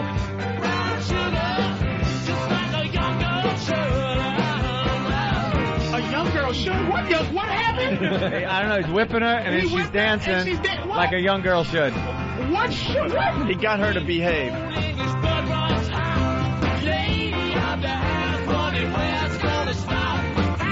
Sorry, Opie, can we fucking dissect this song, please? I understand what's going on. All right, now Call the lyrics up. Call the lyrics the plantation guy's wife is like on to wondering where it's going to stop. They ain't stopping. He's fucking her. He's fucking all the slave girls. He likes the brown sugar. Because he Was this boycotted at some point? I don't think so. Was this... Did anybody notice this? I don't think black people know this shit. No. Right now... Ixnay, let's not let the... Wow. I don't think the black people know this. They can't. They can't know There this. should be a fucking album gone. Wow. Who knew? We're trying to get the lyrics. I had no idea. And what was that saxophone solo was the fucking? Yeah, that was some sexy fucking going on. Yeah. Yeah, Gold Coast slave ship bound for cotton fields, sold in the market down in New Orleans. Scared old slaver knows he's doing all right. Hear him whip the women just around midnight. Brown sugar. How come you taste so good? Brown sugar, just like a young girl should. Drums beating cold, English blood runs hot. Lady of the house wondering when it's going to stop. Houseboy knows that he's doing all right. You should have heard him just around midnight. Brown sugar tastes so good. I bet your mom was a 10-show queen. Black pussy, how you taste so good. Just like a black girl should. My God. Motherfucker. I'm going to punch him right in his long tongue. Holy jeez. I bet your mama was a Cajun queen and all her boyfriends were sweet 16. I'm no schoolboy, but I know what I like. You should have heard them just around midnight. Just fucking black girls. Just like a black girl should. I said. See, then they called him out on some girls. Just like a black girl that's should. true. You know what? I appreciate these fucking chinks. If I'm banning that? Ban that cocksucker. Son of a Wow. bitch. How did he get away with that shit? I don't know. It's back in the day. Back in the day. I'm going to make a song. It was all just fun back in the day. Yeah. Make a song about white women getting raped and just think of a good hook. Cotton swabbing. Wait. My little Q-tip. Q-tip. Q-tip. It's got to start. It's got to, yes. Patrice attempting a follow-up hit. I think so. It's raining stuff. My little Q-tip. The answer She's record. parking a minivan to go shopping. I put this in my pocket. You better. He's gonna look out. He's bringing that to the community. Stage, yeah. This is one of the best kept white secrets ever, and he's now got a copy of the plan. Oh damn! I'm sitting there going, what the fuck are these Chinese people yapping about? Brown sugar. What? They don't got any sweeteners sugar? over there? Yeah, what's that all about? They only like white sugar. Wow. I had no idea. Wow. I am stunned. This again, 1971. We don't pay and he's attention still that closely to music. That's your job, Alan. 8 million times. How many times you heard this song? Heard. I played it on the radio easily 2,000 to 3,000 times. It's hard to understand. You know what's worse? Kajagoogoo's Too Shy is about the Holocaust, and I never knew it. Shy, shy. Hush, hush. Yeah, hush, hush. It's when the gas comes. Horrible. I don't hear nothing about Jew. Please don't believe me. Please don't believe me, Patrice. You could have gone all the way with that. Could have kept it rolling, but the filth and despicable shit that would have had to pour from my mouth to do it. Oh damn! 99 loaf balloons. Yeah, the Hindenburg disaster. Look where we started. Yeah, Rashad. Hey fellas. What's up, man? Look, I'm a black guy, and I love rock music. I listen to Pantera, Alice in Chains, Nine Inch Nails. I have not a clue of what they're saying. It's a guitar riff, loop, and I'm happy. No idea what they're saying. You guys are all just humming along. There's your American Idol. There's the lesson for American Idol right there. What do you call it? I lost it. The not the riff, but the hook. The hook. Yeah. I'm not New Orleans. New Orleans. That's where music comes from. Little black niglet. Did he just say niglet? Fucking ass. I don't know what he said. Brown sugar. Fucking ass. Motherfucker. The words are put together in a way that it sounds like one big word. You know? So you really don't realize what he's saying there in the first thing. Lesson number one. Go, Shibam for Cotterfield. What? Shibam for Cotterfield?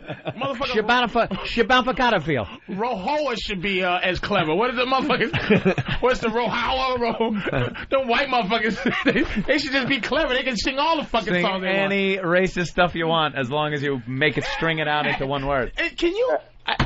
Did you know it was I had no idea. No clue. Rashad, thanks for the call. I thought it was just about... I knew it was about banging black chicks. That's all I knew. I figure he likes the brown sugar. I had no clue. He's beating them. They're dancing. Making them dance. I didn't even know the hook was about a black girl. Slave ship is involved. Yeah. First line. Gold Coast slave ship. That's why people thought he was evil. Thought he was the devil. That's his thing, right? That was his Jagger. That was his. My goodness. People hated Mick Jagger at one point. Oh, he was the scare. He was the bad boy. He was stirring up controversy, getting banned. Like that's his thing. So I didn't even know. Song written before you were born, and it's still shaking you up. I didn't know the hook was about black girls. Like it's just all right, whatever. Brown sugar. Peggy Sue's about a lynching? What? It's impossible. What's I can't get no satisfaction about? Looks like he was getting all the satisfaction he needed. I wanted to kill 20 bitches, but I only killed 14. Damn it. Yeah, all right. Slave ship. All right. Did you guys see the heavy metal movie? Thank God for Earl. Which? The one that's not even out yet. We got a screener's copy, and we had the guys on. It's a documentary on heavy metal. I haven't seen it. Earl, you see it yet? I haven't seen it yet. All right, there goes that. There's that. All right. You could X that off. We got to get actually Tom in here to do his Stephen Wright. Yeah, I want to hear this. This show started off really weird. Yes. There was no energy. Yes, sir. I'll agree, sir. And we invited this intern in because he has a really red face from the Yankee game yesterday, and he was speaking monotone. He had no energy whatsoever. None. Where is he? And he talks like this. And he moves real slow as well, obviously. Where is he? What? Oh, now he's missing. Is he still pulling pudding out of his ear? Look at I think Twitchel. My book's selling. You know, books. There's no sound scan for books, so you just put it out there and wait. You kind of see what happens. See when the returns come back in, and unless it's huge, is there big book piracy out there? Yeah, there's a lot of the bootleg. They're selling them out of duffel bags on the sidewalks. Yeah, the writers. People are downloading that for the writers are still getting safe. Nothing back. Is it? No, they're still safe. No, so you look at you check your Amazon thing. 2 people buy it. It jumps 100,000 places, and then it. Do you read your comments? It is the least. It's so anticlimactic putting a book. I'm used to magazine. Been a magazine writer for years. You put a magazine out there. It's out there. You see it everywhere. Who pays you? You get your advance. Then if it sells enough, then when your advance is paid out, so you come back later. Like Stephen King and the big boys. No, that's a whole nother. That's like launching Mission Impossible and a cereal line and a toy store. Semi-trucks full of money before you even come up with a concept for a book. They just back the truck up with the advance, hand you all of that. Dean Koontz and all that. That's. But the book business is weird because there's like no, that's cool. It's entertainment. Who's the big boy? Well, those. Michael Crichton. Who's the biggie? I don't think when he turns it on. I think Stephen King is still. King of the Hill, right? I would say he's the master of macabre. If I could make that up, and maybe he'll run with it. With him, though, man. Dean Koontz, he's falling off. I think a lot of Stephen King fans don't like Dean Koontz. It's all about Dan Brown. Dan Brown. What? Dan Brown. Who's that? Da Vinci Code. Oh, the Da Vinci you know Code. that. Only the biggest book ever. Yeah. They should have never made that into a movie because I will never have a chance to read that book now. I'm gonna read it. Were you going to read it anyway? Yeah. Enough people were talking about it. I'm in the same boat as Patrice, except I'm getting to whip the women just around midnight. I'm in the same boat as you. I will not read the book if the movie comes out. But if enough people keep talking about it. But the book's been out for how many years and you haven't read it yet? Yeah, I would get around to it. I'm reading other stuff. I read that book easily 2 years ago, maybe more. Da Vinci Code, is it good? It's really good. It's a page turner. I read Animal House before that came out. Oh, wow. I get the book that has the characters from the movie on the cover. Man, John Belushi, he'd be great as this character. Let's say hi to Lady Trucker. Lady Trucker. Ma'am. Hey, how you doing, Patrice? Hello, ma'am. I got a hook for you. Peanut butter on cracker. Oh. For your brown sugar answer for song. my answer song. Answer, yeah. I got to figure that out. I'm going to write it. Mm-hmm. All right. I'm definitely going to fucking write it. Yeah, Fuck that. that's one to write. A follow-up hit, It's Raining Stuff. Stuff. Here he is. Good luck. Here he is. He's got his own entrance music and everything. It's the Jurassic Park music because of his short little arms. He's got a little T-Rex arm. Notice that. Well, yeah, you wouldn't have been. He hides it with really big cruelly pointed shirts. it out. He's like the T-Rex. Actually, they don't really look short today. No, it's the shirt. Because the shirt goes down pretty, most people's arms, I think, dangle almost to their kneecap. Their middle finger almost hits their kneecap. He can scratch his titties without bending anything. Your mama. What are you auditioning? Motherfucker. That is a bit. Your dude. mama. All right, we get it. Does anyone notice? Do you really need a show point it out about it?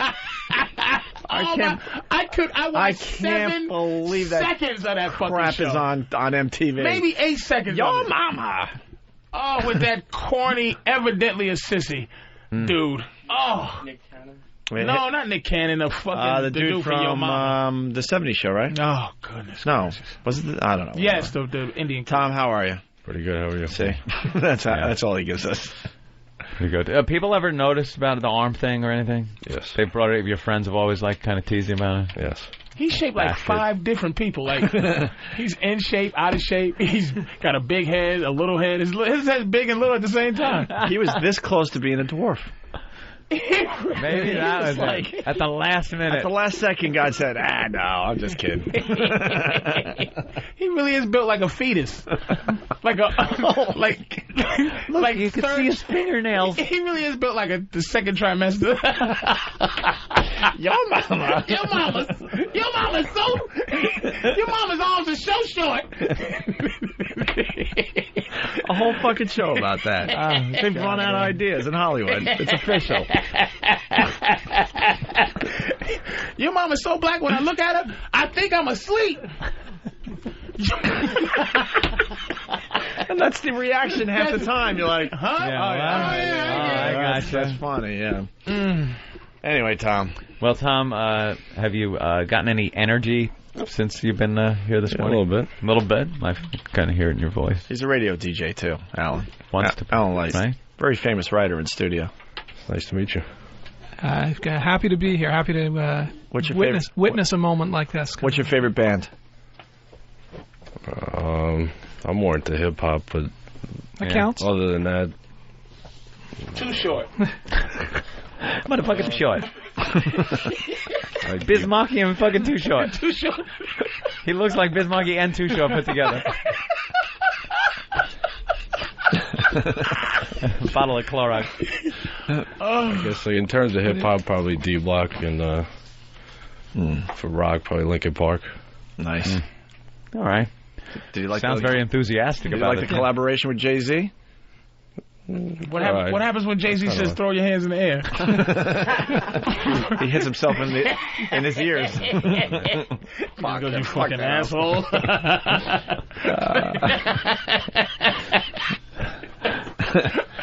All right, so we noticed that he sounds a lot like Stephen Wright with his monotone delivery. So we just wanted to hear a few of the classic Stephen Wright jokes done. Yeah, we highlighted the better ones for you there. Made it real easy for you, Tom.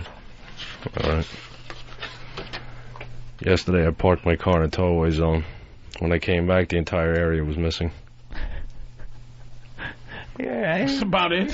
Kind of sounds like the guy. That's about how he does it. This is almost like your mama. That's what you pay $100 for.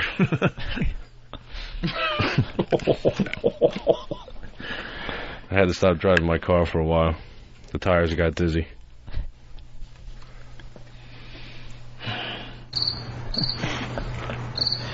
All right, a couple more. I recently moved into a new apartment, and there was this switch on the wall that didn't do anything. So anytime I had nothing to do, I just flicked the switch up and down, up and down, up and down. Then one day I got a letter from a woman in Germany. It just said, cut it out.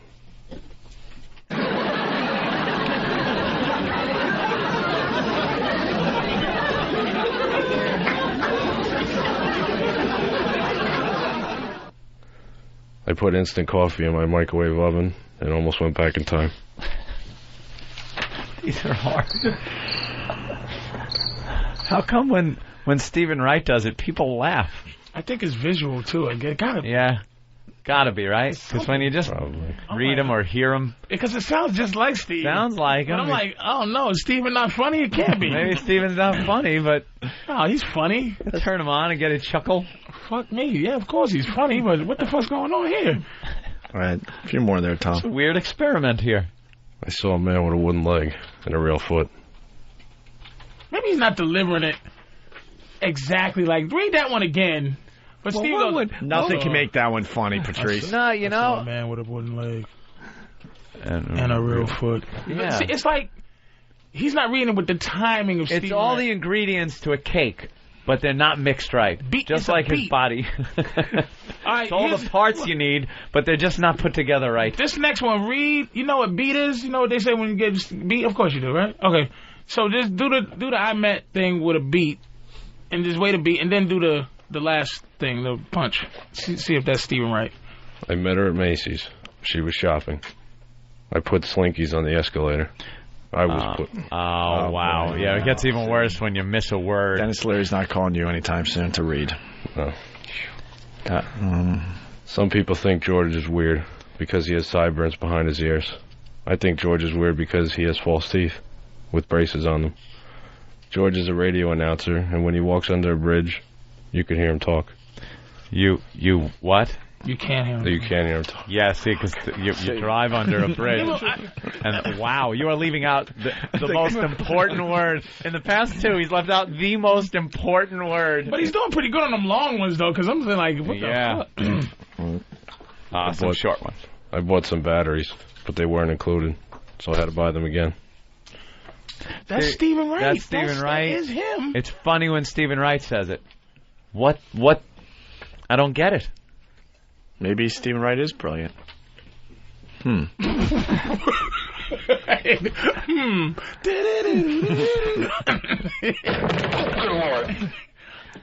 bought some batteries, but they weren't included, so I had to buy them again. Damn. But if you do that in quiet, in a room, in isolation in a studio, can you get those across anyway? That's very fair too. The crowd means something too. I think if like you said, if Gallagher came in and just smashed a watermelon, no one would laugh. Like we would go, okay, this nigga just smashed a watermelon with a hammer. I don't care if he's in front of the entire population of this country. That shit ain't funny. When he smashes that fucking watermelon. No. All right, Jesus. Continue, Tom. If you can't hear me, it's because I'm in parentheses. Plus, maybe that's funny. We're reading along. We know the surprise. I mean, we know the thing that's coming. All right. I'm not reading. It's coming. Put your sheets down. All right, fair enough. Wow, very good observation. That's why I'm the journalist here. I'm trying to, understand, right? It's like, wait a minute. You're waiting for it. Because I'm about to go to Steve Wright going, nigga, you ain't funny. And maybe this is killing the people listening at home. Maybe this is working. I've been reading this. I'm just asking. All right, get it, Tom. I have a map of the United States. It's original size. It says 1 mile equals 1 mile. I didn't read along with that one, but I did read it earlier. There goes that theory. So, no, maybe turn the page. Read one that you didn't write. Turn the page. There you go. You didn't highlight, right? Now just read one. I'm going to clear my mind. I'm going to shut my eyes and imagine Stephen Wright. Well, do the one after the in front of me. The original size map. Stephen Wright's in front. Today I met with a subliminal advertising executive for just a second. That's a tough joke, though. It's almost funnier, though. If you picture Stephen Wright. I was sitting there. I was in a crowd. I was at the stage. I had the whole thing. You're making a Stephen Wright joke. And today is experiment day. Of course it is. This whole show is a big beaker. Let it rip. I used to be a bartender at the Betty Ford Clinic. I keep waiting for the next line. I had a dream that all victims of the pill came back. Boy, were they mad. Today I dialed the wrong number. The other side said, hello? I said, hello? Could I speak to Joey? They said, I don't think so. He's only 2 months old. I said, I'll wait. I have a friend named Dennis. Both his parents are midgets, but not Dennis. He's a midget dwarf. He's the guy who poses for trophies. Now, I saw his original hour special when he said that joke. Uh-huh. And I laughed like a motherfucker. Right. I laughed like I thought that was the funniest joke I ever heard. He poses for trophies. It's hysterical. But why the fuck did that just make me want to hit this motherfucker with a branch? Well, don't get mad at him reading jokes he didn't write. No, but I'm saying, he sounds just like Stephen Wright. Right. It's the same delivery. But even in fucking Reservoir Dogs, it's like, I think it has to be, no one else can do it but him, maybe, because he goes, the radio guy, when he's like, K210. It's like, maybe he has a natural time in that. K-Billy's, it was K-Billy's, like, super hits of the 70s. Let's go to Mud Jacket. Mud Jacket. Hey, I just got a question for Tommy. Yeah. Hey, did you ever get a chance to do the wave last night, the baseball game? Oh, shit. Or is that why you're so fucking tired this morning, because you kept trying to jump up and just couldn't quite keep up with everybody? The wave. He stopped all the waves. The people went, no one else is doing it. Do we have access to some of the Comedy Channel's stuff on Dillette? Do we have any Stephen Wright? I would love, let's hear Stephen Wright. I want to hear Stephen Wright doing Stephen Wright and see what the difference is. We got to get to the bottom of this. Danny in Jersey. Danny. Hey, boys. Hey. Holy shit. Now I know why Stephen Wright doesn't sell any albums. This sucks on the radio. But he does. He does all right for himself. We don't understand why it's not working. I think it's Stephen Wright's looks. That's what's funny. It could be. His appearance is... But no, because I listened to the album. When yeah, that you came listen. out, You listen hear to the records. Yeah, I mean, yeah. Okay. He's funny. He's a funny dude. This man. is like graduate school comedy analysis. Yes. This is like why isn't it working? Did you see Half Baked when he was on the guy on the couch? Yeah. He's fucking hilarious. Hysterical. All right. Why isn't he funny? By the way, the Twitchel video from yesterday of him slapping his face when we discovered that's his latest thing he does is now up online for everyone to view. Very good. At opieandanthony.com. Is he still here, by the way? Yeah. Found some E-Rock? What's up, Than? Okay. No, I was going to tell him which jokes that we have. Oh, we got the same joke? All right. So we can do them too. Today who should do him Stadium? Actually, Than, stay there. Have him read the joke, and then we'll get the Stephen Wright version after he reads it. It's a whole bit, so it might not be the exact joke. Oh, I see. Okay. Well, just have him do whatever you want first, and then we'll have a reference point. It's the Winnie jokes. All right. Here we go. My friend Winnie is a procrastinator. He didn't get his birthmark till he was 8 years old. It'd be funny if Steve Wright calling and go, this nigga's chopping up my shit. Tell this little old motherfucker, if he gonna read my shit, read it right. It's like this. Batteries. They weren't included. You're Stephen wrong. Stephen. Oh, shit. Winnie and I lived in a house that ran on static electricity. If you wanted to run the blender, you had to rub balloons on your head. Now, that was pretty spot on Stephen Wright. I know. That was pretty fine. Like fucking Stephen Wright. Pretty fine delivery. We're going to have him on in the future as Stephen Wright and not tell anybody. And then they'll think it is funny as It hell. sounds just like Stephen Wright. There's a little piece of Stephen Wright that's missing that sounds like somebody else. Kind of does something with his voice. Damone? Almost, yeah, not a Damone. No, it sounds like something else. Have Can't some pride. Place him. Have some pride. That uniform is part of... Might be him, right? All right, are we going to listen to the real Stephen Wright now? Is that... Yeah, let's listen to some real Stephen Wright. See if it's funny. For a while, I lived in Vermont with a guy named Winnie. We lived in a house that ran on static electricity. See, he ain't Wanted getting to cook nothing something, either. we have to take a sweater off real quick. Getting something? That's polite laughter. Want to run a blender, we had to rub balloons on our head. I thought I was a procrastinator till I met Winnie. Winnie got a birthmark when he was 8. We heard these. All Winnie did all day was practice limbo. He got pretty good. He could go under a rug. People come over and say, "What's that?" I said, "That's Winnie." About 6 months after we were living there, I looked outside my window and I saw a bird wearing sneakers. It had a little button on it that said, "I ain't flying nowhere." He has a different inflection too on some up and down. He's not straight monotone. It's not just monotone. I don't know if that helps, but he does have a different delivery. All right. Thanks, Tom. Holy shit. Job well done. There you go. How'd you get the headphones off? Would that help? He need help reaching the doorknob. He's too high and too low for the door. Where's his music? Yeah, where's his music? Doesn't leave, Derek? Oh, Derek. Yeah. I love that music. Yeah. Twitchels, come on in here. Stephen Wright. That was interesting. All right. Here comes Learned some things today. Yeah. Brown sugar. Stephen Wright show. I once knew a guy named Twitchels that put pubic hair in his face. You're all cleaned up now, man. Yeah, not too bad. Yeah? You got all the hair off you? Yeah. Where'd you get, a new shirt? When I was wiping the water on my face to try to, waterfall it off, pubic hair kind of went right in my mouth and got stuck in my tooth. Oh. Whoa. So the torture continues even in the bathroom. That's the gift that keeps on giving. Yeah, right?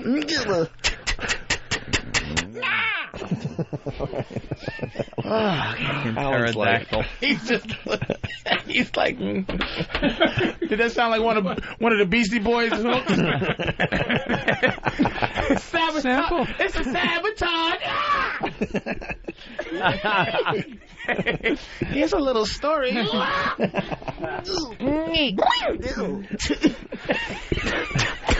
Those guys could definitely do something with that, though. I'll tell you right now. It was fun. I had a good time. Yeah. Yeah. You cleaned up, which is good. Absolutely. That's what I was going to say. All right. What would Stephen Wright with Tourette's sound like? Bring.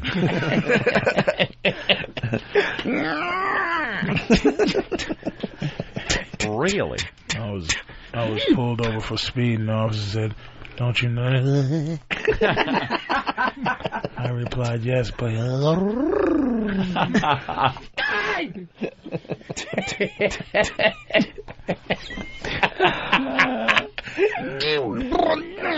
Yeah, I know. Yeah, we know. We feel the same way. So get the plug in for the comedy show there, Twitchel. Well, it's going to be tomorrow night. It's the premiere of the Short Bus Comedy Tour at the Laugh Factory in Times Square. It's a 9:00 show. It's going to be a really hot show. I'm really excited about it. And it's our first time doing the Short Bus Tour in New York City. Tomorrow, 9:00 at the Laugh Factory. And you got some coverage? Yeah, on Monday, as soon as I got back from the Tourette's conference, I did a show called Your Morning on CN8. They're an Emmy Award-winning morning show that reaches from Maine to Virginia. Emmy Award-winning. I say that because every show is from Maine Award-winning. Exactly. And I was so nervous because that's when I just won. Well, that's just when I got back from the conference. From Maine to Virginia sounds impressive, but how wide is it? If it's like 2 feet wide, that's not that impressive. Well, it was Monday, so that was right after I got back from the conference. And I've been on the show a couple times before, and it never really had been that bad. Usually I was able to control it while doing the interview, because like a 5-minute interview, and all the Short Bus guys were there, and it just went ballistic. I just couldn't help it. And the girl who interviewed me, the reporter, her name's Connie Cola, and she's been really good with it before, but I really think I made her feel uncomfortable this time. All right, let's listen in. When I first started doing comedy, I met Tim Grill, and As you can tell, Tourette's, you have good days and bad days. Sure. And, you know, when I first met Tim and I said, what do you have? He says, I have spina bifida, and we were on the same show together. So I said, you know what? It would be a great idea to put a tour together, some type of show featuring all comedians with disabilities. Right. And I heard so much about Mike Cateo. He's been doing the scene in New York for so long, and it's never been done before, and I figured this would be such a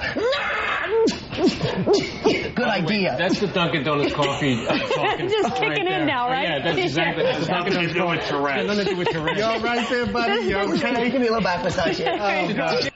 Wow. That poor lady. We got more. I always have people who say to me, they say, oh, you have Tourette's? Oh, yeah. I'm so sorry. Things like that. But you know what? The point is, we're doing this because we want to spread awareness and have a good time. You can never take yourself too seriously. And, you know, that's the whole point of this comedy tour. It's not, you know, making fun of the characters of any, you know, not making fun of the people who have disabilities, because we are people with disabilities. We're saying be yourself, and it's okay to be yourself. Yeah. Be yourself. He's really fun to take to church, isn't he? He's the only guy that gets road rage. He's the only guy that gets road rage on a train. Wow. Road rage. He's the only guy that gets road rage on a train. All right. Sayonara. Yeah, he's speaking Japanese, the motherfucker. Sean in Virginia. Sean. Hey, boys, I learned that Twitchel in the bathroom sounds like the Three Stooges. Fuck it. That's right. We did learn that today, yes. Let's go to Bruce in Louisiana. Bruce? Yeah, today on the show I learned that rubbing the balls between the thighs equals wink, wink. Wink, wink. That's right. We did learn that. It's a given. Brian in Rhode Island. Brian? Hey, how you doing? I learned that a cock ring makes your dick all veiny and blue. Yeah, we learned a lot of weird stuff today. Ben's raw ass. Hey, guys, today I think we all learned a little something about the Brown Sugar lyrics. Yes. Punching out. I wonder how many people out there really knew that. Honestly, I think that was a surprise to a lot of people. I think a lot of people like to come off like they're cool and they knew, but they didn't. Yeah. Alan Light's book, The Skills to Pay the Bills, The Story of the Beastie Boys, is now in paperback. In stores now. Wow. And that's the reaction we're looking for. You say you get no feedback on a book, you get that, you know you're doing something. He's got ringtones. He's got ringtones. By the way, when do I get my ringtones? They're going to be available any day now. They're already available overseas. You just Google it. And, I know. I don't even tell me. What are you, a phenomenon in Germany? Like all the hair bands? It's like David Hasselhoff of Tourette's. Banned in China. Right. Yeah. We don't like the bring. He said it was banned in China. Don't do your bring or trottoir. Sounds too much like some shit we say. Yeah. They understand him. See. Did I just say see? And you can check that out at laughterbyLou.com. Mexican part of China. I don't know any Mexican town. Mexican Chinese bastard. Fucking stupid as See. Let's say hi to John. Hey, John. Yeah, today I learned that dignity is a disease. Yes, we did learn that. Sorry, I was a little distracted. Sorry about that. Mark, no, dude, I just want that. Mark the trucker, what's up? Hawk. Guys, today I learned your intern's arms are so short he's got to sit down to jerk off. His arm's so short he had to sit down and jerk off. Oh, there you go. Sean in Jersey. Sean, what did you learn on the Opie and Anthony show today? I learned that niggas wear Yankee hats because they match their socks. Word up. Word. Asshole. Yo, boy. What's going on? Hey. The ball brush is a massagist wink. Yeah, we said that one already. Yeah. I blow. All right, token gay. Hey, I learned that Twitchels plus Danny's pubic hair equals jerking off material for a week. Oh, Jesus. Howdy. That was genius. That was actually genius. Hey, Patrice, we promoting anything today? Nah. You're doing the show with us for the rest of the week, so. Yeah, you'll be in tomorrow and Friday. Nice. Nice. Yeah? Stare at me a little more, please. Final words? Go to laughterbyLou.com for the ringtones. And furthermore, I'd like to add... yeah? He does sound like a Hitler speech, doesn't he? Yourself. Right, Juden. See you tomorrow. party is over. Everybody go home.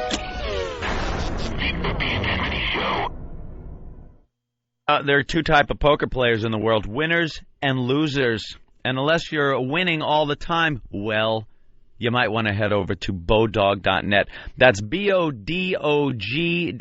Bodog going to help you understand how to win at poker. And who doesn't want to be